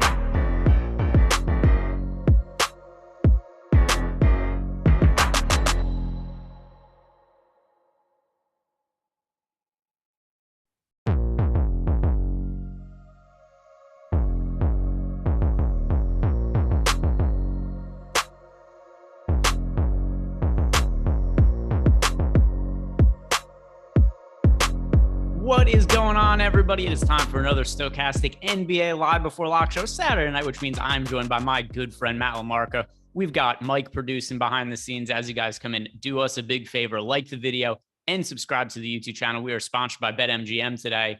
And as per usual, we are just full of injuries today, Matt. So everybody buckle up. We're probably going to be reacting to injuries all the way through like we typically do on Live Before Lock. But this one, I mean, we got Giannis questionable, Trae Young questionable. So massive names on the injury report. Matt, how was your week? It's been okay. Can't complain. Thought I'd throw on the floral shirt. I've been told that everybody loves a big man in a floral. So I'm giving the people what they want today. It is, is that a Tommy Bahama shirt? I have no idea what it actually is. Yeah, I see some flowers on it. And yeah, is it comfortable? Oh, it's great. Love this shirt. My dad wears some of those, only when he gains weight, though. And then It really is. It's like you don't see a ton of slim people rocking this outfit. it looks good. It looks good. The people are excited about it. People are excited about it in the chat right now. But I want to know what you make of all these injuries, because I have to read off the key names to start, because there are a lot of them. I just mentioned Giannis is questionable. Trae Young is questionable. And then as you start to scroll down in terms of the lesser name players, Bones Highland is questionable. Zach Collins is questionable. And then that comes in addition to just a handful of guys that have already been ruled out, or situations like Kyrie being suspended. But I think what's going to shape a lot of people's lineups is the Giannis situation, because he's questionable. He was downgraded to questionable this afternoon. I want to know, what is your take on him personally? I do not think he's going to play tail end of back-to-back against OKC. Do you see it differently? I mean, if you go by the Vegas line, I can't imagine that he's going to play, right? I mean, Milwaukee's only favored by 6.5 at home against the Thunder. That's a pretty strong indicator that they don't think that Giannis is going to play. And typically those guys don't give away free money. So I tend to believe that line. I think Giannis sits. And then it becomes a really interesting situation of who do we target there. I mean, Drew Holiday is sort of the obvious guy, but Drew Holiday is not as cheap as you would like him to be in this situation. So I think it's an interesting spot to sort of dive into. Yeah, so we're on the same page. And by the way, also, I bet the Thunder this morning thinking that Giannis was not going to play today. And by the way, I wouldn't even be surprised if Drew Holiday gets ruled out. Based on the injury report, it seems that the most likely situation is that Giannis plays, but I mean, that Giannis sits and Drew Holiday plays. But if you had to handicap odds and say, what is the chance that Giannis doesn't play, what percentage would you put on it? I'm going to say 80% Giannis does not play. We're on the same page there. It's just all of the indications of rest in today's NBA. No real injury to be known of. The Bucks are playing on the tail end of a back-to-back. They're massive favorites against a team that's considered to be a tanking team. And then also just the midday downgrade to questionable, all the telltale signs that we typically see of a player who is going to be ruled out for rest. So let's look through the Bucks now. And under the assumption that he doesn't play, which we don't know for sure, we're just making an educated guess here. What would stand out the most from the Bucks in the event that he is not active? I would say Bobby Portis probably becomes my favorite guy on the team. He averaged last year in games without both Giannis and Chris Middleton just under 40 DraftKings points per game. We're talking 4-game sample size, not massive, but I think it makes sense that he would have to take on a larger offensive role. And the way that the Bucks have handled their rotations with Brook Lopez and Bobby Portis this season, I think has been great for both of them, and it would bode well for both of them on this slate. It used to be an either or situation, but this season they've shown a little bit more of a willingness to play those two guys together. So if Giannis sits and those guys are active, they could both get to 30 plus minutes, and I think they would both be strong values at their price tags. Yeah, I agree. And what's different about the Lopez Portis situation? Because I had the same thoughts as you. It's like, oh, they're playing them together a lot more this year. Brook Lopez is playing more minutes. And then I kind of came to realize also, Brook Lopez was coming back from an injury last year. And that probably more than anything was the reason that we just didn't see them play all that many minutes together. Because last year he ended up playing in only 13 regular season games, averaged 23 minutes per game. You go back 2 years ago, Brook Lopez averaged 27 minutes per game. And now this year, the 31's a pretty significant bump for Brook Lopez, but also keep in mind, there's no Chris Middleton for the team right now. So maybe that's also a reason for them to extend the minutes of some of these guys. And then by the way, I totally agree with you, Bobby Portis. I think he's the number one guy that benefits the most and would become the top play to look at from a points per dollar play if Giannis was to be ruled out. Are there any really cheap guys from the Milwaukee Bucks that you think would be worth looking at as value plays? Yeah, Jordan Nwora, possibly. I mean, he's somebody that we went to last year at times when the Bucks were shorthanded, and he's displayed the ability to put up fantasy points when he gets the opportunity to play. But I think that there are other spots that are just as valuable with maybe a little bit less question marks tonight. So I don't know if I necessarily would have a ton of interest in the cheap guys in Milwaukee, but yeah, there would be a couple of names that you could get some exposure to. Yeah, and I mean one thing that speaks to that as well, because I'm looking through some of the lineups I have right now. We've got Isaiah Hartenstein who's available for cheap. We've got the Rudy Gobert scenario, which I knew as soon as you see that news, I'm like, oh boy, Twitter's going to get excited about this. Rudy Gobert tests positive for COVID. He's reinvented it. Here comes another wave. So you knew that people were going to get fired up about it, and then people just hate Rudy Gobert as is. So, but either way, for DFS purposes, that opens up a whole bunch of value.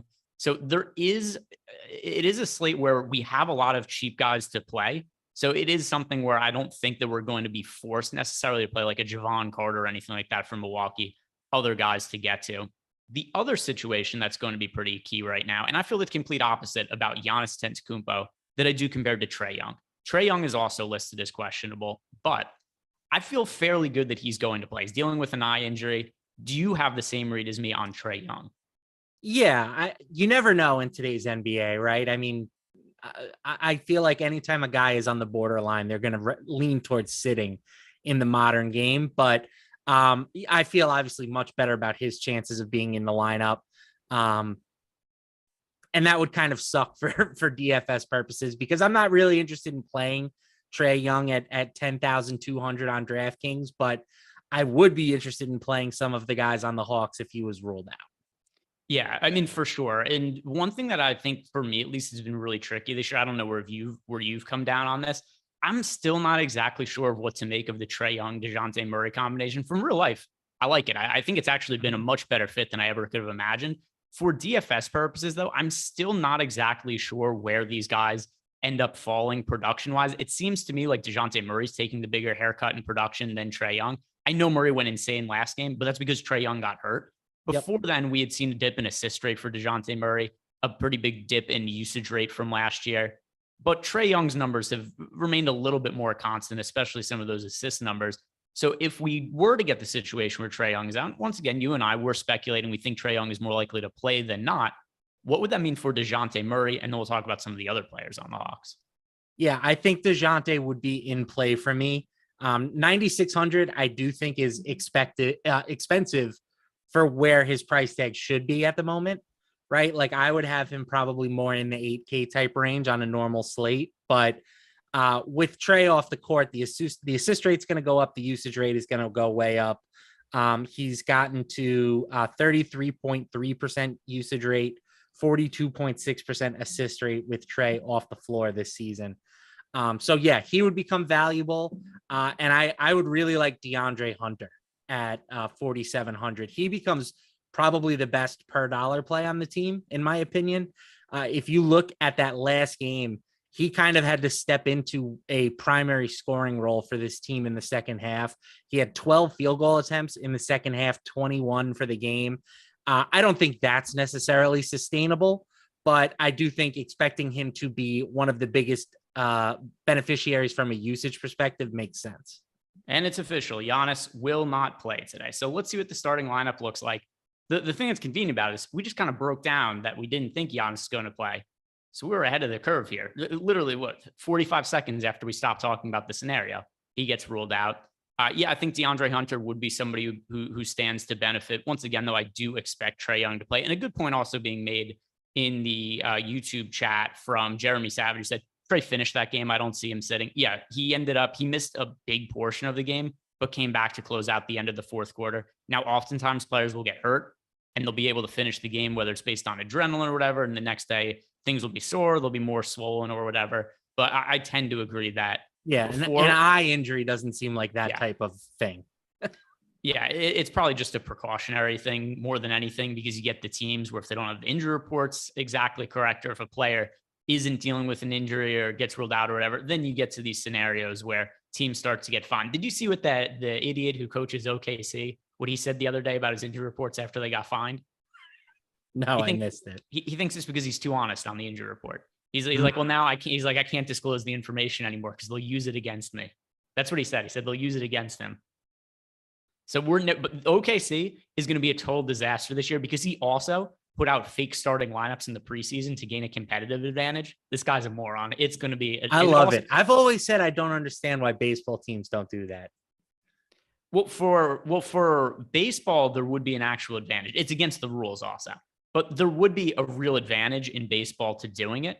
because it would change the handedness of pitchers and who they're going up against. Where it would make no difference in is basketball. There's no team playing the Oklahoma City Thunder and going like, oh fuck, Jeremiah Robinson Earl is starting, like throw everything out. There's no scenario. You're right. That's a great point. It just doesn't make any kind of difference.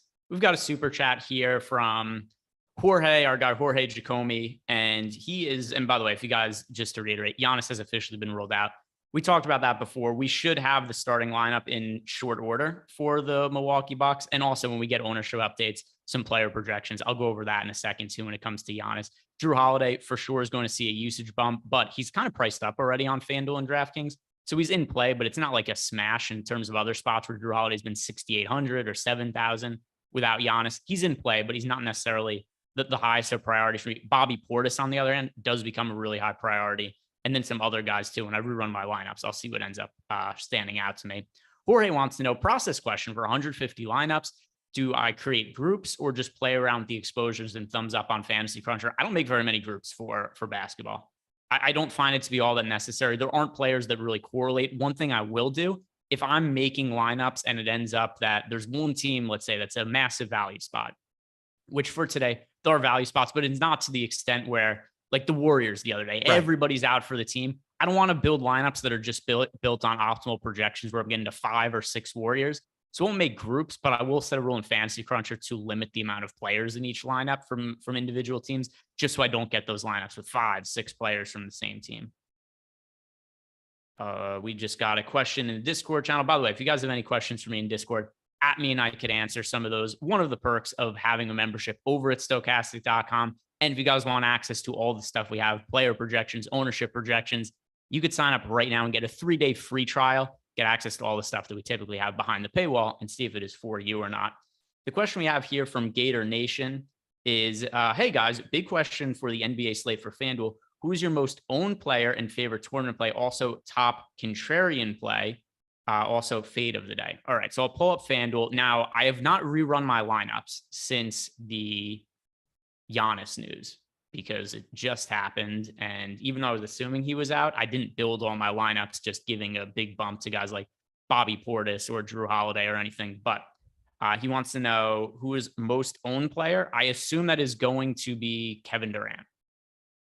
It is for me. And that would pertain to both sides. There's a lot of value, easy to pay up for guys. Giannis was just taken off the board officially. So that opens up, number one, more value. Number two, one less pay up option. Kevin Durant. Favorite tournament play and top contrarian play. Okay, so favorite tournament play right now, I assume is going to be Bobby Portis. Contrarian play. Let's see if we're probably not going to have ownership updated just quite yet because the news is so fresh. But let me see. I'll check it out. Our data guys are good. Well, one guy who's popping in the on-off tool or the boom bust probability tool is Derek White. And I think that's very interesting. So, no Al Horford. We'll get into some more of the injuries later. We've kind of just barely touched the tip of the iceberg with some of this stuff, but no Al Horford for Boston.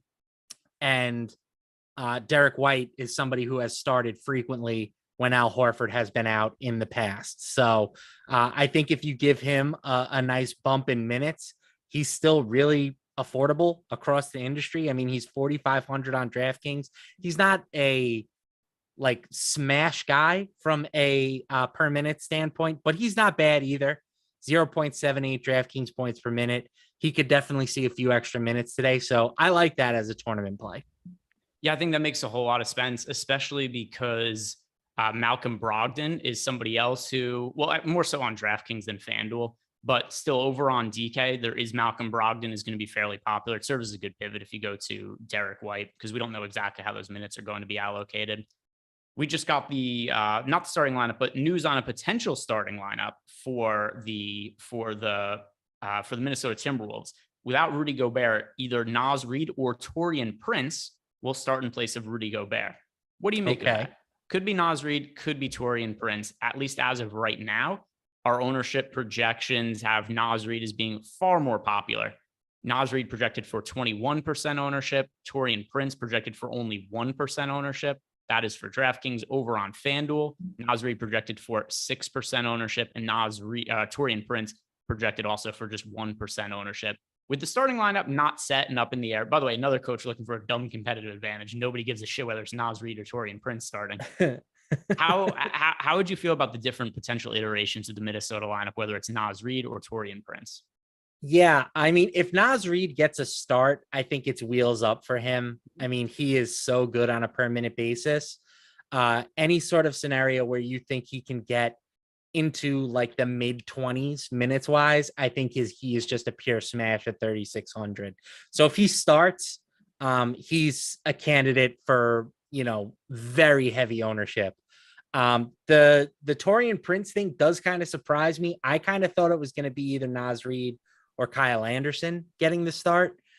So we'll see how the projected ownership shifts, because I imagine Kyle Anderson was somebody who was going to be somewhat popular at 3,600. So yeah, I guess I would just pivot my Kyle Anderson exposure to Taurean Prince. They're pretty much priced the same in that scenario. Naz Reid is a guy that I want exposure to regardless of whether he starts or comes off the bench. The other two I would really only be interested in if they're in the starting lineup. Yeah, I'm starting to update some lineups here for the Giannis news. I think I'm going to end up getting to a little bit more Drew Holiday than I expected initially. Yeah, our projections are giving Drew like massive upside. Like if we have him right now in the 50s, if he can get into the 50s, then you don't care that he's priced at 8,400.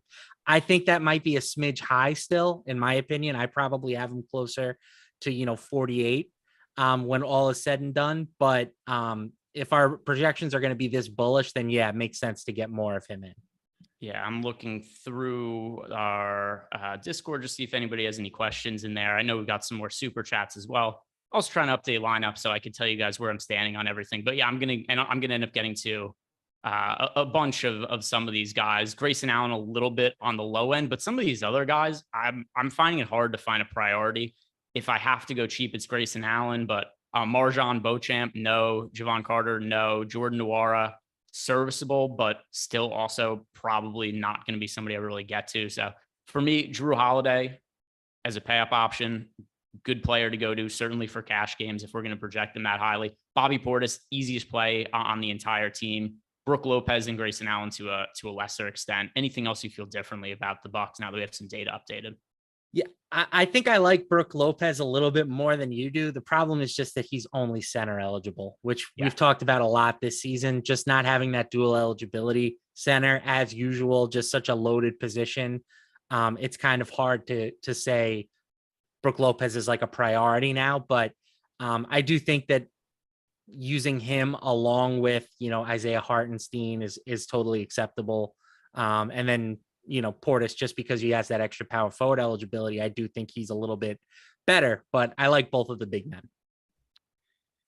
Yeah, updating some of that stuff. And we got some super chats here. Kyle Y3, best centers and forwards for FanDuel GPP. Okay, so he typed cowards, which I'm going to assume he means forwards, unless he's just saying best cowards, which also possible. Best cowards on the slate. The answer is typically Jimmy Butler for me, but he's not playing today. So best center, best cowards, always Jimmy Butler. Too scared to even play a basketball game today, and he's injured. Best centers.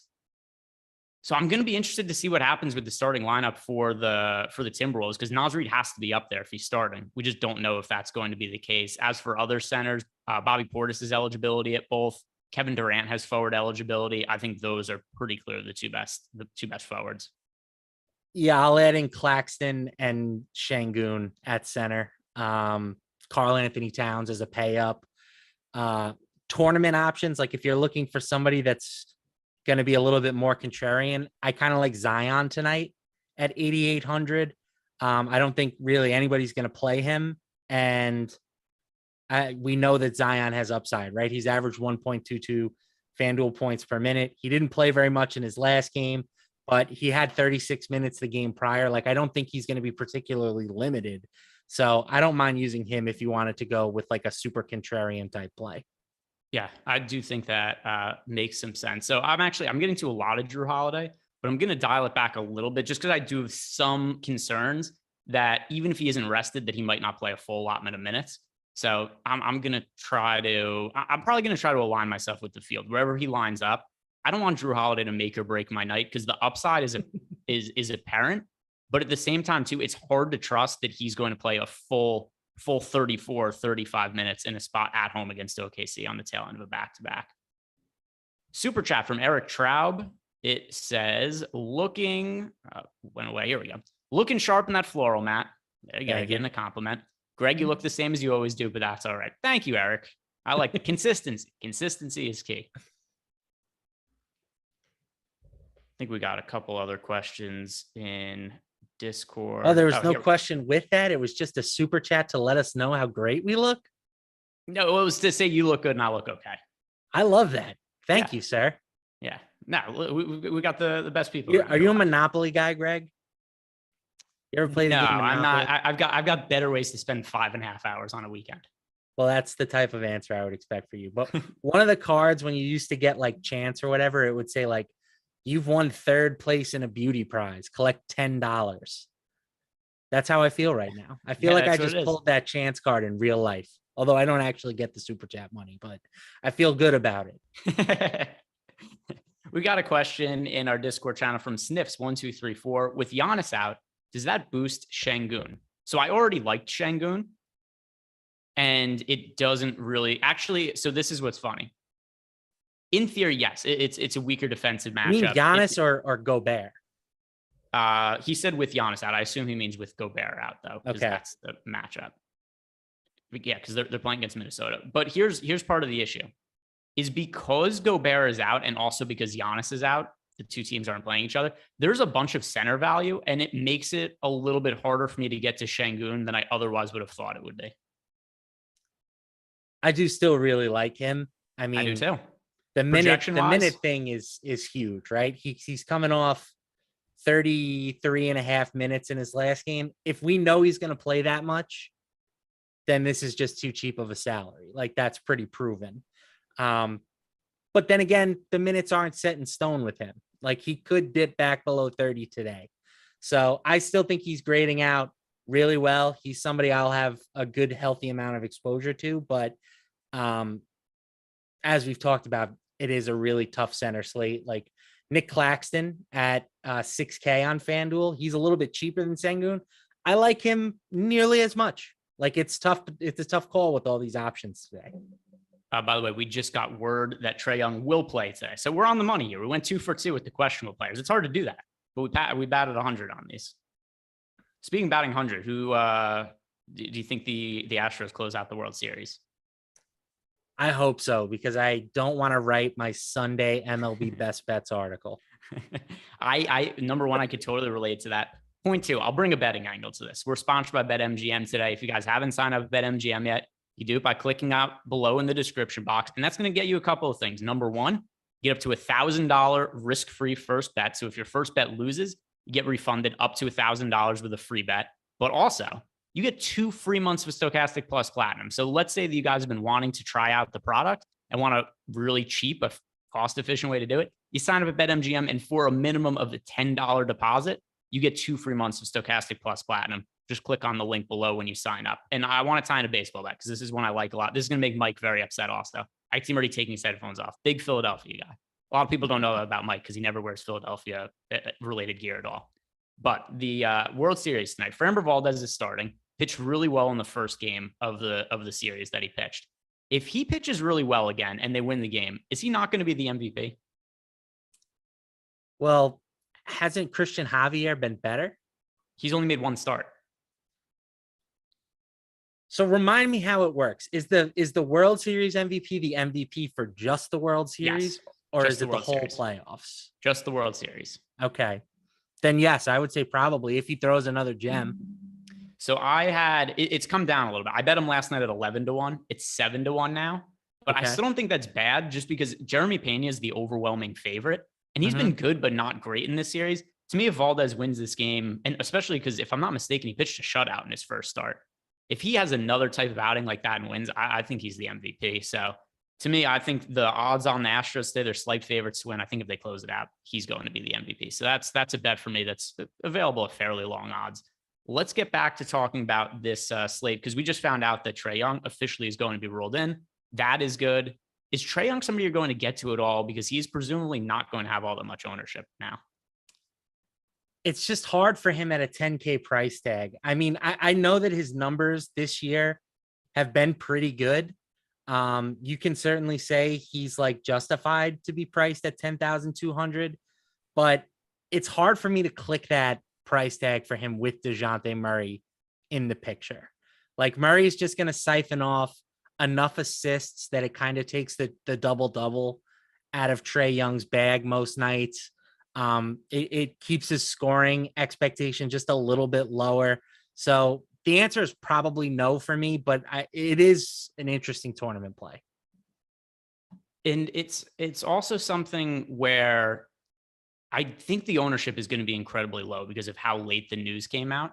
So the game starts at 7:30 start time. It locks in, a little bit less than an hour. And by the way, Matt and I are going to be sticking around as per usual, doing the post-lock show. We'll be talking about some of our favorite bets that we could find for some of the other basketball games, because there's only one game that locks at 7. So we'll have all the other games available to us. We'll be able to sweat what's happening with Kevin Durant, which is really funny, by the way, because the other day, Eric and I were also on for the first 30 minutes, and people were going nuts at the time we left because Kevin Durant was sucking at the time. D'Anthony Melton was sucking. It was like, oh, total bust, chalk busting, and they could not have crushed harder that night. The Kevin Durant game yesterday hurt my heart a little bit because I had KD triple double at plus 750, and he finished 1 rebound shy. So close, but so far. I still had plenty of other wagers on Durant. I was very high on his peripheral production yesterday, and thankfully that came through. Yeah, he had a really good game. Not quite the triple double. By the way, if anybody's ever betting triple doubles, the way to do it, same game parlay, and do it would be a little bit different for somebody as good as Durant, but you want to take the just all the individual overs. The individual, well, for Durant, you just do, because the 10 plus points is a lock, but you just do because for the alternate lines, 10 plus rebounds, 10 plus assists, you're almost always getting better numbers that way. That's what I've done with Draymond Green in postseason games. I did a bunch last year. I did it with Ben Simmons. There was a game earlier in the year where I liked him to get a triple double. He didn't get it, but he came somewhat close. And still, the odds for him just have a triple double were 16-1. But if he did the 10 plus points, 10 plus rebounds, 10 plus assists, it was 27-1. So it was a pretty marketable difference. So sharp. Never even crossed my mind to attempt that. That's the way to do it. Andrew Kang, F that noise. Greg, you look fabulous as well. Yeah. By the way, been a while. Hope all is well. All is well. Andrew, you left us a super chat, I think 2 days ago. It hasn't been that long. We appreciate you, though. We appreciate you. Okay, I've got lineups updated for the moment. Things are probably going to change, especially when we get the news about the starting lineup for the Timberwolves, and that's going to be something that is really going to impact this slate. But let's start to try to get into some of our players that we do have exposure to in our lineups right now, because now that the news has settled down a little bit, I think it will be easier to get to. So, Matt, starting with the guards today, who are the ones that are popping up most frequently for you? Yeah, guard is a position where I kind of find myself paying down a little bit. I think that there are a lot of strong value options in the backcourt tonight. Edmund Sumner is a guy that was kind of popping for me earlier in the day at 3,200. Not a great per minute guy, but lots of minutes potential for Brooklyn, even if with Seth Curry back.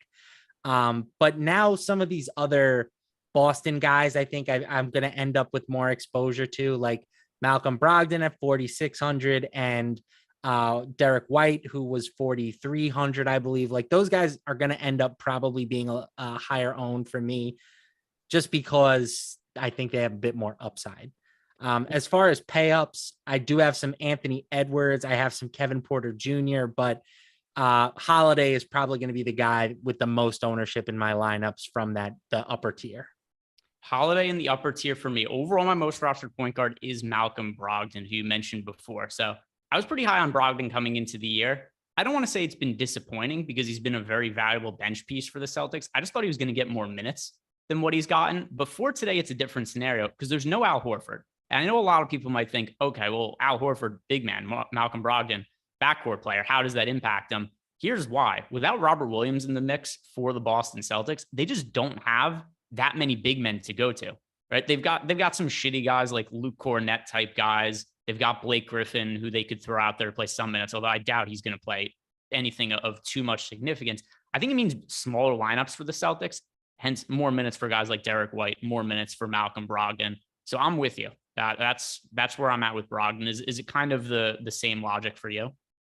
Yes. Yep, for sure. I mean, we've seen Boston kind of do this already, and people wanted to play Noah Vonleh, and it's just not the way it's going to work. They're gonna stick with their rotation pretty much the same. They're just going to give everybody that usually plays a few more minutes.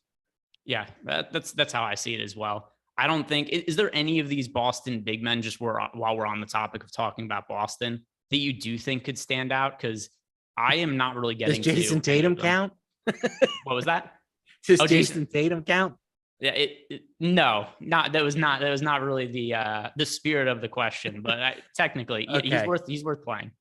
Then the answer is no. I mean, Noah Vonleh, I'm sure is grading out okay at the absolute minimum, but I just see zero ceiling with him, and with some of the other value options that we have, I just don't think you need to go there.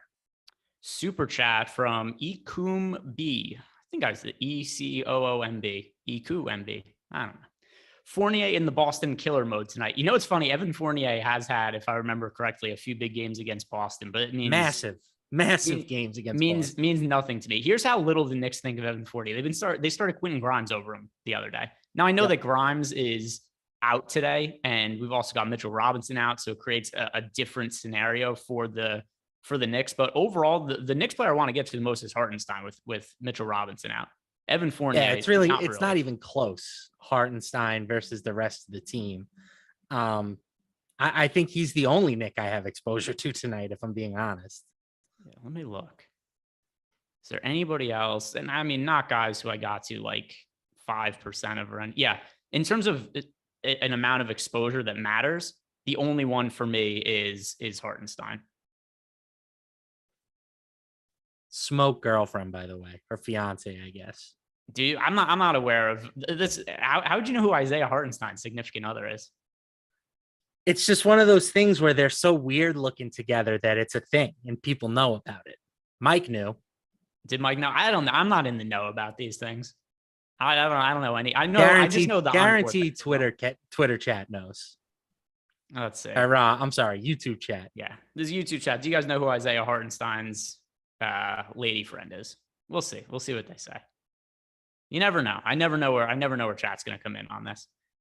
So in terms of Hartenstein, while we're talking about him as well, I think that it bears talking about him because he is one of my most rostered players today. And I don't know that he's going to start or not. I presume he is going to. I also don't care.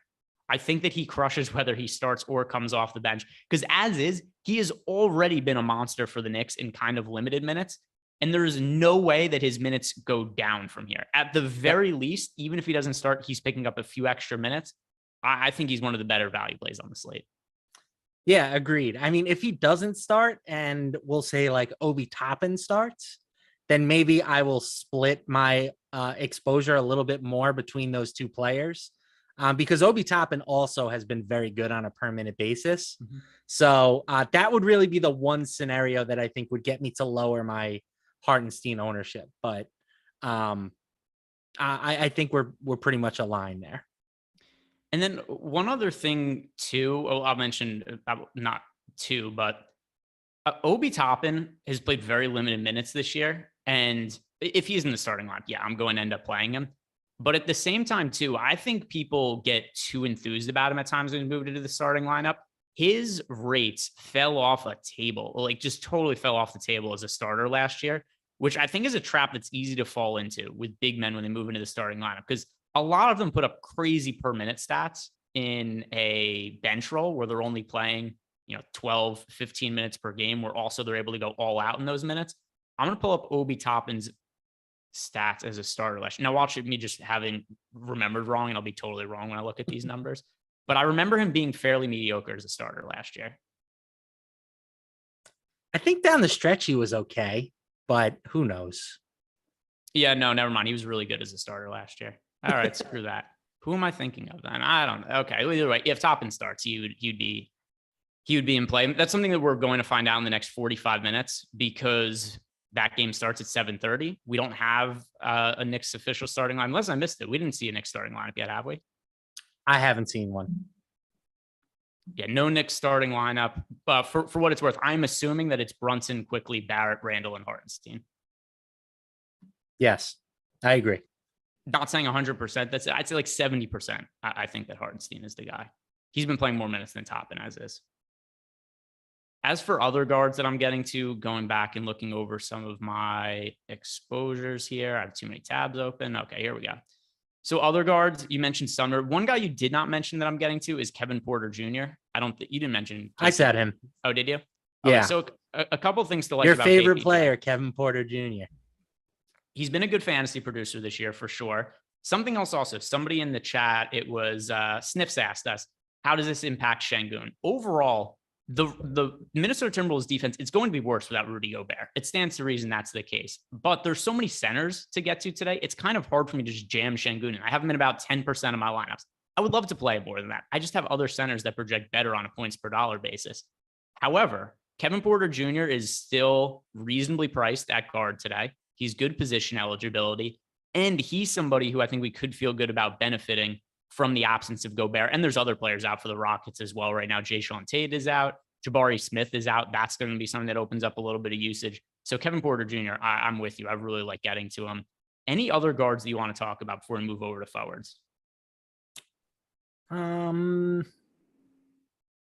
No, I think that's a good rundown. Got not super chat question in our Discord channel from JEW.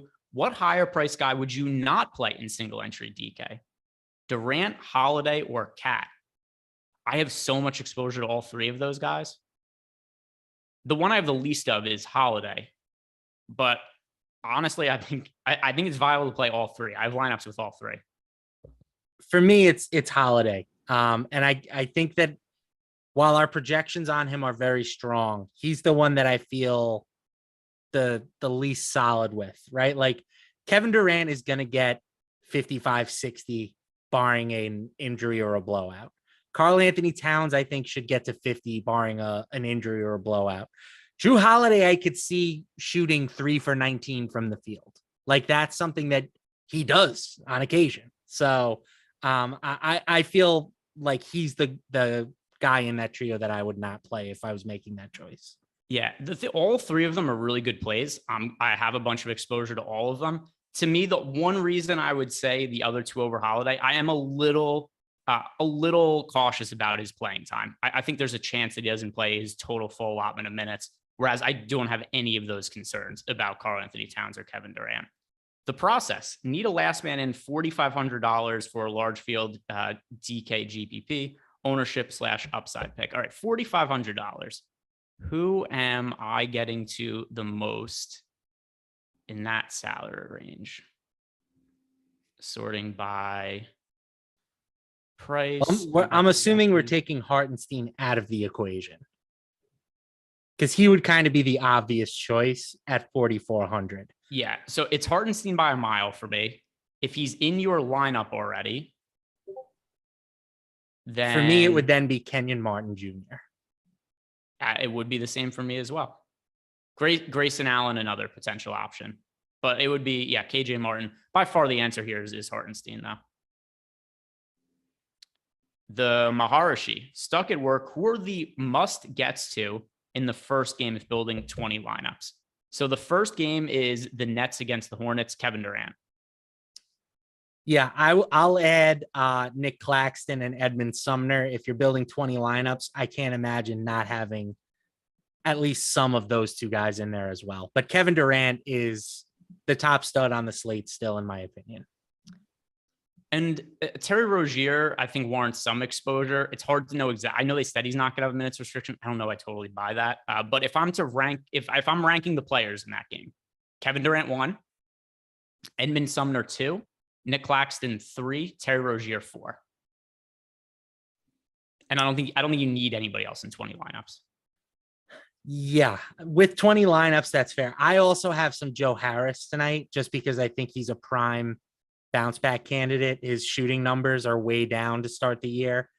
So I like Joe Harris a little bit in this spot, but with the constriction of 20 lineups, I don't think you need to have any Joe Harris. Let's see. We got some more super chats coming in right now. And the next one here, Double R, thoughts on SGA tonight on FanDuel without Giannis? So SGA has been ridiculous this year. Incredibly, incredibly good. But there are so many good pay up options that I've projected higher than him. I wish I could play all of the pay up guys. I'm not getting to him as much as I would like to. But at the same time, too, what's the opportunity cost of playing more SGA? Well, then I'm playing less of Kevin Durant, playing less of Drew Holiday. So to me, it's just he's one of the cuts of the slate for me. Right, I'm just not really getting to a whole bunch of SGA. Don't feel great about it based on how well he's playing, but that's just kind of the reality of the situation for you.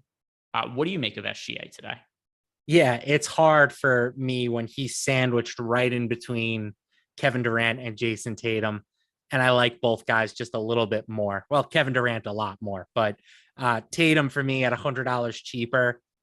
I have projected for more fantasy points. So SGA, even though he's a different position, it's kind of just squeezing him out a little bit. Yeah, totally makes sense. It's the same for me. It's not even a poor projection. It's just other guys that are also expensive that project even better. Hard to get to him for that reason. Not his fault. SGA has been terrific this year. Dancing Elephant, best leverage spot for a high dollar DK single entry. Best leverage spot. Who would you call the best leverage play on this slate? Let me look in the Boom Bust tool and see what we have in here with the most recent updates.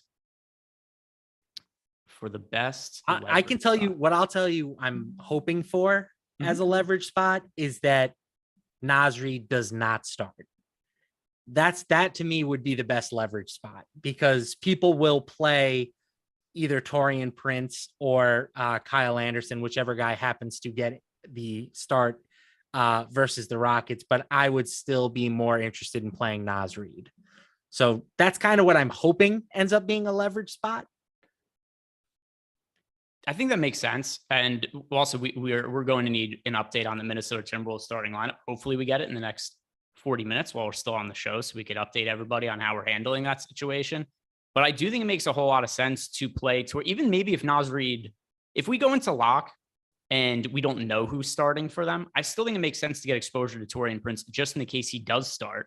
And then you could have some lineups that are preloaded with Taurean Prince exposure and you're already set up. So in case that maybe you have Naz Reid in a center spot or something, you can't swap off him. I think the Taurean Prince is a good call. Yeah, that's I think that's a good one. And then maybe, I mean, we've talked about how much we love Isaiah Hartenstein, but like Obi Toppin is pretty good leverage off of him, I think, potentially. So for large field tournaments, I agree, especially because we still don't know that starting lineup. That one will definitely be coming up in the next 30 minutes while we're still on the show. Guys, if you guys haven't done it yet, do us a favor, like the video and subscribe to the YouTube channel. Some more questions in our Discord channel. First from CSLETST. I think I read all those letters correctly. Would you expect Zion to get full run tonight since he had so little time last night? And is he a viable pay up option? Yes and no. So I love the upside of Zion. It's hard for me to, another one of these guys, hard for me to get to him with all the other options on the slate. Yeah, I have just some Zion. I think I have about 10%, but I think that's enough to put me overweight on him. And I have no concerns about the minutes because he played 36.5 minutes the game prior. So Fantasy NASCAR podcast. Thanks for the pub today, Greg. Much appreciated. So I assume this is Pierce Dietrich. D guy. Hey, my guy. So Pierce, I guess called out indirectly Adam Schur and Josh Engelman in his article today that he wrote. And so that was something that they ended up responding to on Twitter. I found it to be very funny, Pierce. So by the way, the scenario also why I didn't think it was totally fair to them is somebody had asked them about Kevin Love and they didn't like Kevin Love, but it was prior to Darius Garland and Donovan Mitchell getting ruled out. So that's something I thought changed the scenario, but we've got other super chats to get. We've already been in that situation this year where we did legitimately laugh at someone for bringing up Kevin Love, and then Kevin Love dropped the 40 burger on us. Yeah, and this was last night. And the funny thing is also last night, because it was a different show than the one. Eric and I, because we didn't even know it gets talked about on the shows before us. Eric and I, once those players got rolled out, we like Kevin Love as a contrarian play. I think Eric actually had some really good lineups with Kevin Love. Let's hit on some more of these questions. Intel beats Brooke Lopez or Marcus Smart? Brooke Lopez for me. Yes. Steven Leibowitz in our Discord channel. Okay, guys, who is the chalky play that scares you the most to roster right now? I don't know that there's any of them that I'm afraid of. Let me refresh ownership and compare it to mine and see if there's anybody who I'm afraid of at high ownership.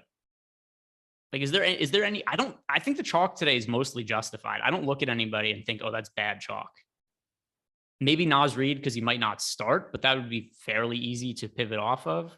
The one thing that I keep coming back to is like, if Drew Holiday is going to be 50% owned tonight, I have no problem being underweight on Drew Holiday. Yeah, but still wouldn't be like, I wouldn't be scared if I had Drew Holiday. I would be scared to go all in on him. Like I would be scared to take an overweight stance on a 50% Drew Holiday. I'd say probably the one that I feel Nuora's projected for 24% ownership on DK now. Over on FanDuel, he is projected for 14% ownership, sub 4K on both sites. He's cheap enough where I wouldn't say scared, but we've seen Jordan Noir games in the past where he's been chalk and played like 8 minutes. Yeah. So I'd say some diciness there, but I understand why people would get to him. Tall Tale. I have Zach Collins in my utility for DK. Think it's okay if I have to late swap if he doesn't play. I wouldn't play Zach Collins. There are so many better plays. Yeah, I don't think you need to go there. I mean, I've played Zach Collins some this season, but I just don't think you need to on this slate. Got another super chat here. This one from Double R. If you're playing one FanDuel lineup, what chalk would you fade? Jordan Nwora. Sure. Again, not to sound like a broken record, I don't think I would play Drew Holiday if I was playing one lineup. And again, that's a purely contrarian take. Our tools, our projections, they all love Drew Holiday. This is more of just a gut feeling. So take that for what it's worth. He's also very, very, there's never an issue, to me at least, if you're going to be underweight to somebody who's 44% owned on DraftKings, 55% owned on FanDuel. If you have Drew Holiday in 33 to 40% of your lineups, you're underweight to the field on him. He's really popular today. Shout out to El Negro Loco. The news god gifted out a bunch of memberships in the YouTube channel. We always appreciate the news god who keeps us up to date on all of the stuff that goes on in the NBA. When we get players ruled out, ruled in, downgraded to questionable, news god is always on top of it and posting on it in our Discord channel. One of the other perks of being in our Discord community. All right, Matt, this came up the last couple of shows. They go by really quick when some of this news is breaking and whatnot, but we're going to be sticking around, guys. So don't go anywhere. We're going to be talking about some of our favorite bets for the next 30 minutes. And if you have not done it yet, do us a big favor, like the video and subscribe to the YouTube channel. Matt, any final thoughts you have on the slate just before it locks, though? No final thoughts. I feel pretty good about what we were able to get done. We maybe didn't get to go super deep into all the positions, but I think we hit on all the injury stuff, which is important. Yeah, one more question in here from Mr. Moneybags. The Nets game already locked, but Sumner, Little, Noir, or Thomas, I would have said Sumner of those guys, and we are locked. How popular do you think Kevin Durant ended up being? On DraftKings, I'm going to say that KD is 35 to 40%. Let's see. I'm pulling up the $15. Hasn't populated yet. We're refreshing it. By the way, Navy comes through with the cover. Matty College football. Let's go. Tell the people about your bet. I'm rolling. I am a very average college football bettor, but I have to write up a couple of best bets every week for college football for an article. And I've been hot So I figured, let me throw some of these bets in and see if we can get it going. So I had Navy plus 19. They lost by 10. And then I have Notre Dame tonight against Clemson getting 3.5. So if you want to tail Matty college football amateur style betting, that's the play. Notre Dame plus 3.5. All right. So KD right around 50% owned. Okay. Right around 50%. He is 47% in the $15 on DK. I just pulled that up, and then right around the same ownership over on FanDuel as well. And then in some single entry, he's super, super popular. We just got the starting lineup, by the way, for the New York Knicks. Isaiah Hartenstein is going to be starting. Also, Cam Reddish starting. What do you think of Cam Reddish in the starting unit? The Cam Reddish experience will never end. That I'm assuming that means Grimes is out. Yeah, Grimes was ruled out earlier, so he's out. Yeah, I guess that's fine. I'd rather them start him than Evan Fournier, although I guess it does. Maybe some donkeys would have late swapped to Fournier if he was starting just based on the Boston narrative. But yeah, no reason I think to pay attention to either of those guys. So Cam Reddish, I assume he's $3,200 on DK. Any interest in Cam Reddish at all now that he's starting? None at all? No. Cam Reddish has like one good game in his whole career. Do you remember when one of the more bizarre things I can remember when the Knicks traded a first round pick for Cam Reddish? People went nuts that the Knicks ripped off the Hawks. I was so confused by why people thought it was. I thought it was a reasonable trade for both teams at the time. Anytime the Knicks are involved in a trade, you can pretty much assume that the other team won the trade. The best was the Knicks. The Knicks traded a first round pick to dump Tim Hardaway, and then had to trade to get Tim Hardaway back because he was playing so much better with Atlanta than he ever did in New York. There was, the all-time worst salary dump trade. Do you remember the Kurt Thomas trade? This was when he was on the Suns, I'm pretty sure. Okay. So it wasn't, it wasn't a Knicks trade, but it's Knicks adjacent because Kurt Thomas was on the Knicks at one point. So the Suns had Kurt Thomas on a really bad contract. They traded 2 first-round picks to get off the Kurt Thomas contract. They traded Kurt Thomas and 2 first-round picks for a protected second-round pick. Yeah, that's pretty terrible. That to me, I think is probably the most egregious salary dump that I've ever seen. Speaking of trades, I think this is an interesting topic. Like people have been freaking out about super teams and how it's ruining the NBA. And we haven't heard a ton of that to start the season, but like every team that has traded a superstar in exchange for a boatload of picks has to be feeling just great about it right now, right? Like if you're the Pelicans, you are watching what's happening in Los Angeles and just salivating. If you're the Rockets, you're watching what's happening in Brooklyn and you're just salivating. Like for all of the flack these teams got for, like, oh, you only got draft picks. They're all going to be in the late 20s anyway.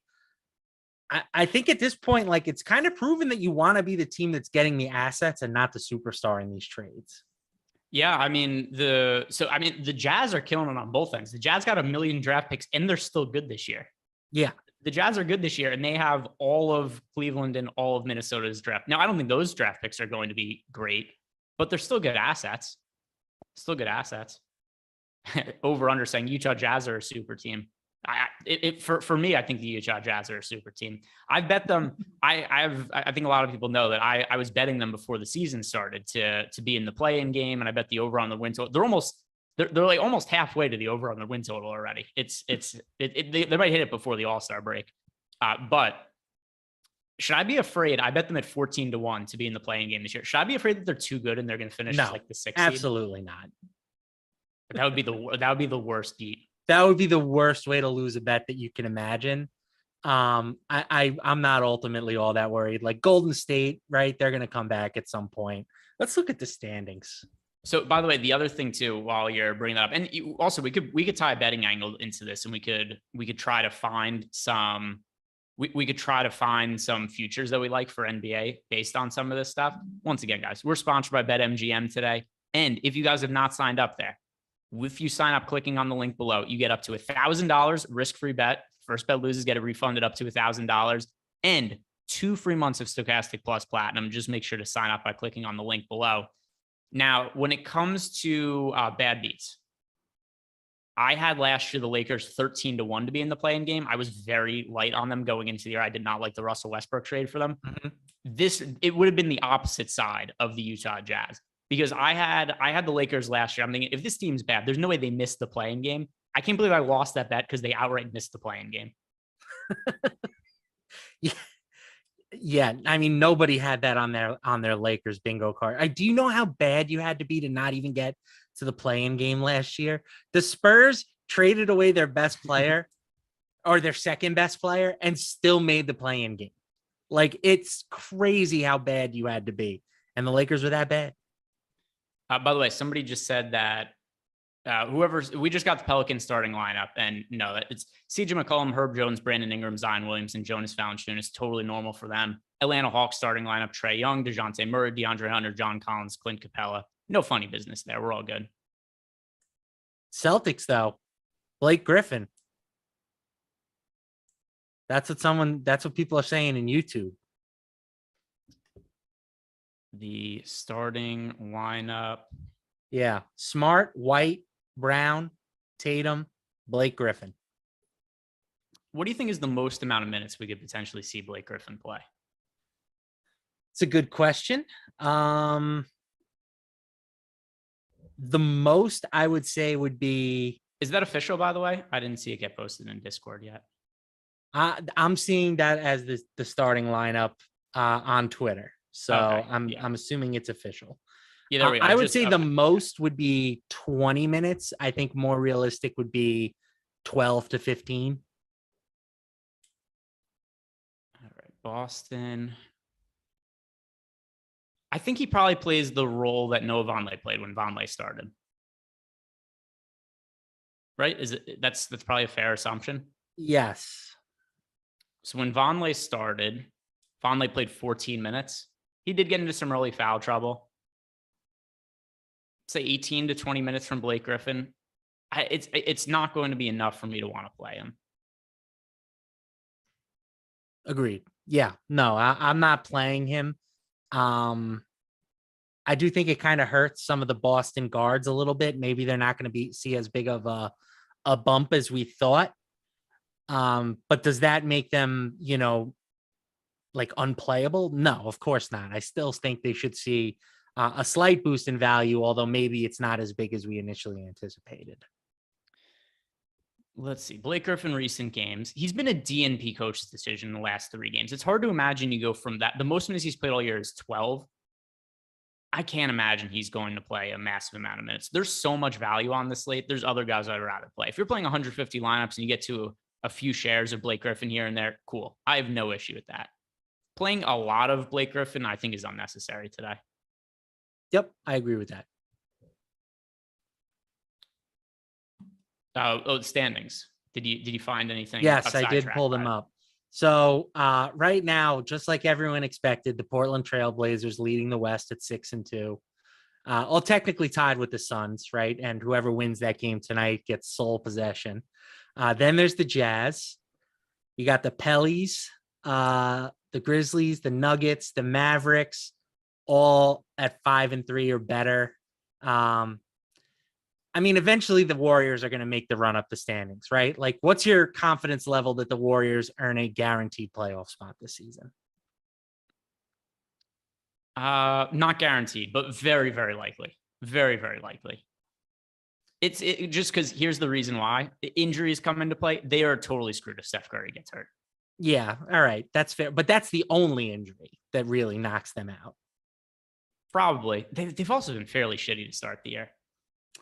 I think it's just a little bit of a hangover. They're also like on a long road trip. Like, they've played a ton of road games to start the year. Shitty teams. Still road games, though. Yeah. Anyway, I'm not worried about the Warriors. I think the Timberwolves move up in the standings. I'm not buying the Jazz. I'm selling the Jazz. A bet to make the play-in tournament looks great, but I'm not buying them to earn a top 6 seed in the West. That's fair. I think in terms of the teams that I'm 100% positive, very positive finish ahead of them. The Suns, the Grizzlies, the Pelicans, the Mavericks, the Nuggets, and the Warriors. That's 6 right there. Yeah. If they're it wouldn't shock me if they're the 7 seed.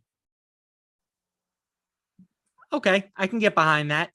Yeah, I think like when you look at it this way, right? Like 5 teams in the West do not qualify for the postseason via the play-in tournament or the guaranteed spot. So the Rockets for sure are not making the playoffs. Yes, the Rockets Kings for sure are not making the playoffs. The Thunder for sure are not making the playoffs. The Spurs for sure are not making the playoffs. So you only need. By the way, the Lakers are pretty damn. The Lakers need to make a trade. If this is the Lakers team, they're not making the playoffs. If they make a trade, that's 5 right there. You know, and then at that point, you're getting a play-in spot at a minimum. And the Clippers are also pretty dicey too right now because Kawhi's knee might be done. I'm not saying that for sure, but it's within the realm of possibilities that Kawhi is done. Right? Like what percentage would you say that Kawhi does not have the ability to be an everyday playing all-star anymore? Well, everyday all-star, I think is over. I think they just care that they get to the finish line and have him in the playoffs. So, it would not shock me if this is kind of the Kawhi Leonard experience all season, which really hurts them. I know that a lot of people really like the Clippers to win the title this year. That I think it looks very dicey at this point. We've got a super chat here from John Rowland, and then we'll head on over to Odd Shopper and we'll look for some bets for the later games here. John Rowland, GPP play. Lopez, Portis, Drew together too much. I don't have an issue with that. All 3 individually are good plays. If you have a lineup that has all 3 of them, you're good. No issue there. Agreed. All right, now let's pull up Odd Shopper and let's look for some of the best bets on the board. Kobe says if he hits Powerball tonight, he's buying the Spurs. I like that. Okay. You need to win a couple Powerballs, I think. But yeah, that'd be awesome. That's a really good way to lose the money you've made really quickly. It's like, oh, I won millions of dollars. What am I doing? I'm putting it all on the Spurs who don't want to win basketball games right now. No, he's buying the Spurs. Oh, buying the Spurs. Yeah, I thought he meant by the buying the Spurs. I thought meant like investing in their future. No. Like he's going to buy them. Okay. All right. No, by the way, easy yes. Joseph Augustine said Kawhi Hall of Famer if his career is over. If he doesn't play another minute, yes, he's a Hall of Famer. Yeah. Yep. Agreed. All right, Matt, let's pull up Odd Shopper. I'm looking at it right now. Let's see what stands out. So we've got only one game is locked so far, just the Nets Hornets game, just underway. Only a few points scored in that one. We've got 4-5 right now. And of those 4 points, all of them scored by Kevin Durant. No real surprise for the Nets. Off to a good start for KD. I expect that is going to be the case today. Any bets that are really standing out to you for the later starting games today? Yeah, let's see. What can we do here? All right, here's one that I like. Chris Paul, under 13.5 points. Chris Paul has never been like a super high usage player, but this season it seems like he has really focused on just being a pure distributor of the basketball. I mean, in his last game, he had a usage rate of 7.5%.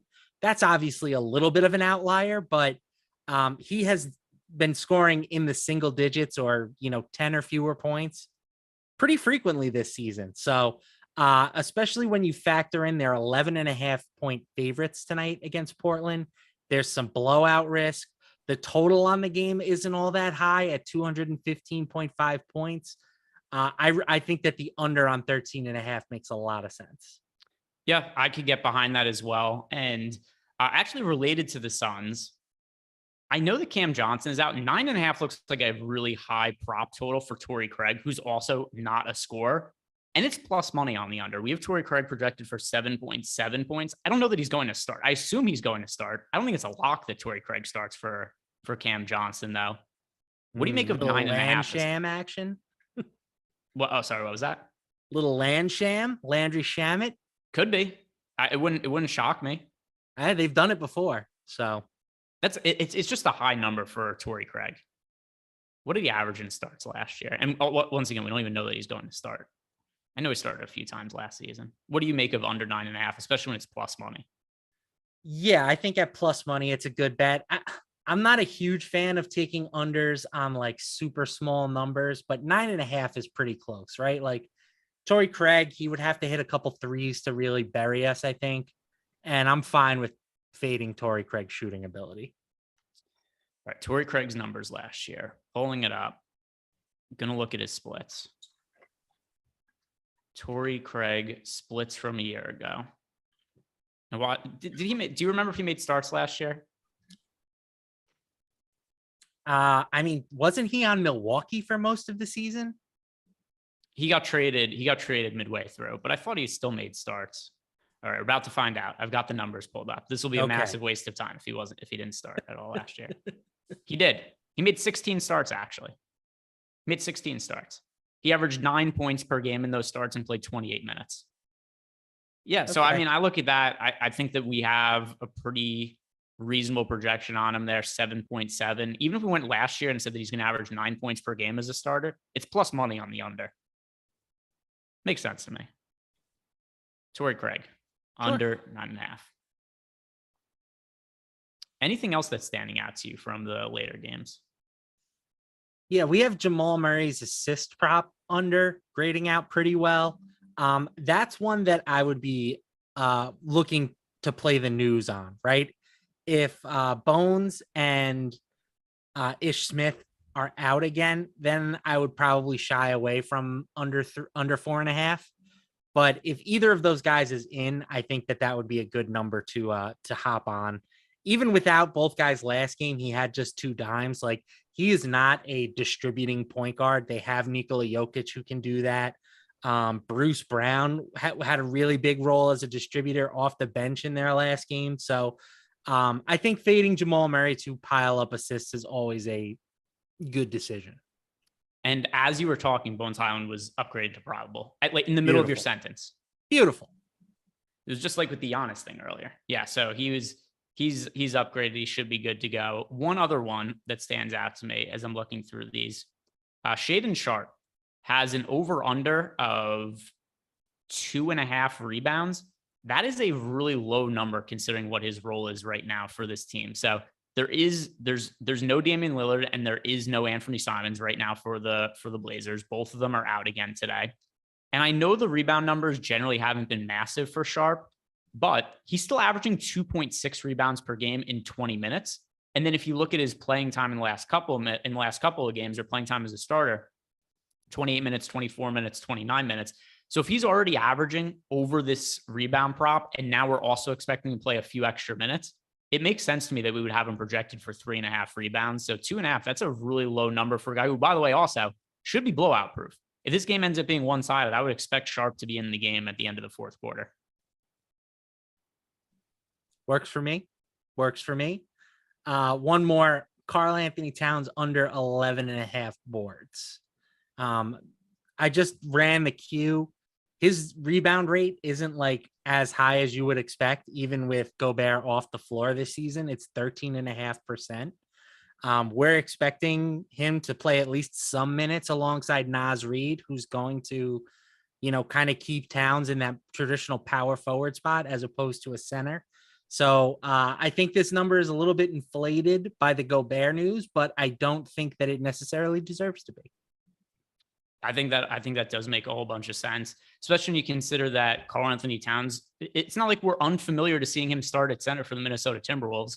It's been his role basically the entirety of his career without a Rudy Gobert there. And we could just look at Karl Anthony Towns last year, for instance, and last year Cat averaged 9.9 rebounds per game. Like, why is he going to be that much different this year than he was last year as the starting center? It's the same team.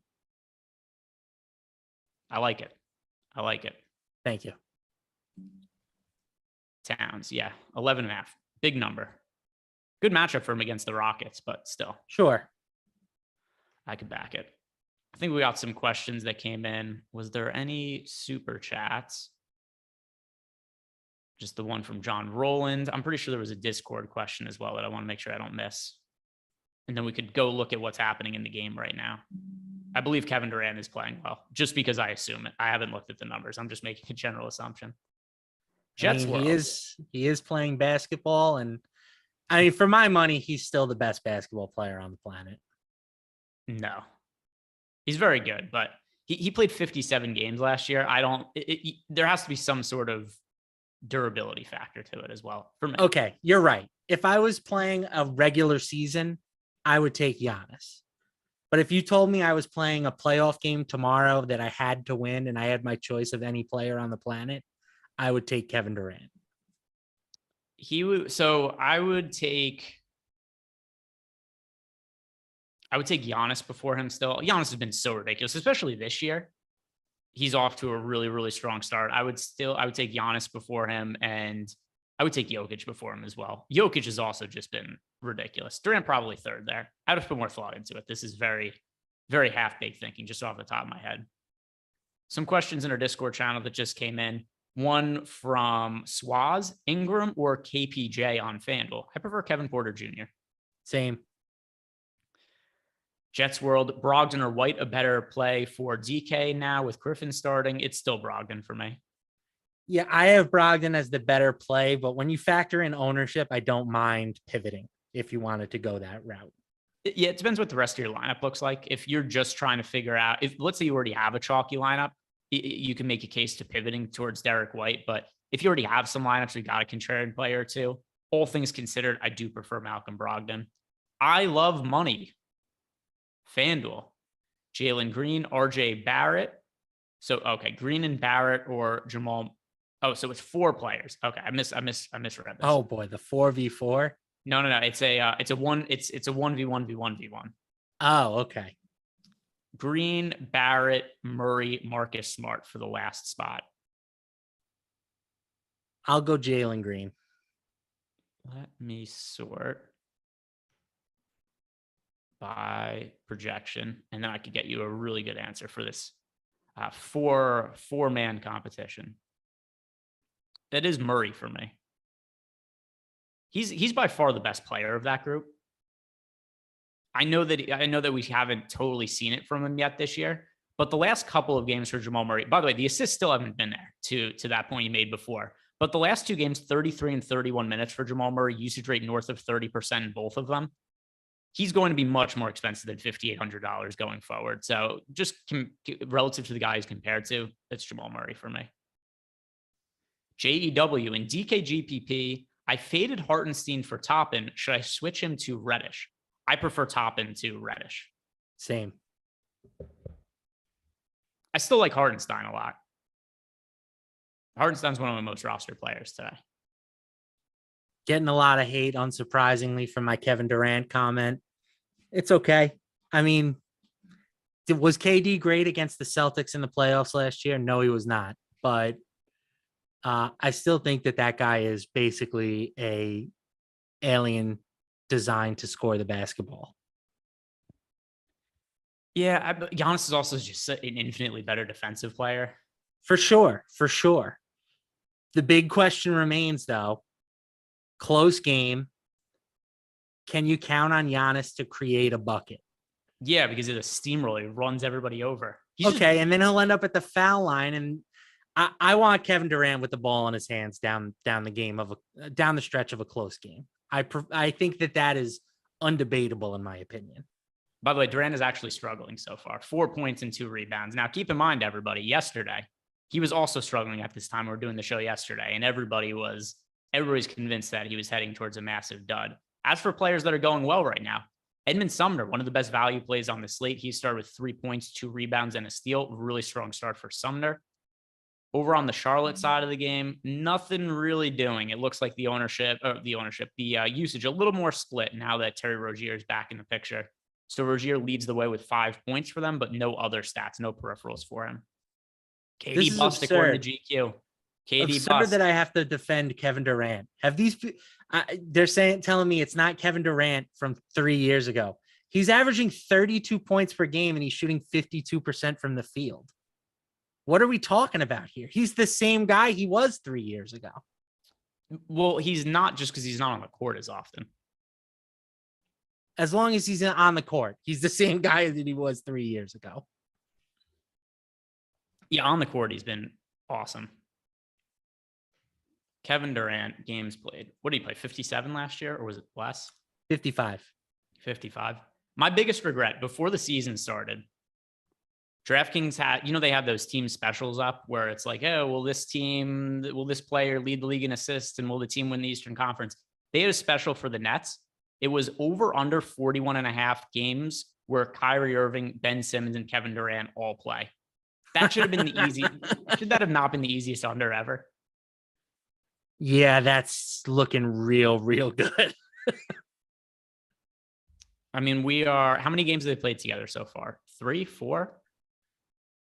I mean, Ben Simmons has only played like 3 games total, hasn't he? Ben Simmons. And he's also hurt right now. He's played 6 games.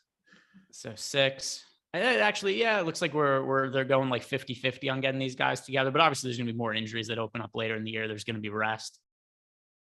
Where are you out on Ben Simmons at this point? I was pretty hard hopeful out. I was pretty hopeful he was going to bounce back this year. I am losing hope. I'm hard out. If I was a bad team and I had the opportunity to get him, I would probably consider doing that. But as far as like him helping a team win a championship at this point, it's just not going to work. You can't play 5-on-4. And that's essentially what you're doing on offense. And you can mitigate it. You can try and put the ball in his hands all you like. But if guys are just going to sag off him 18 feet and pack the paint, like you can't win that way.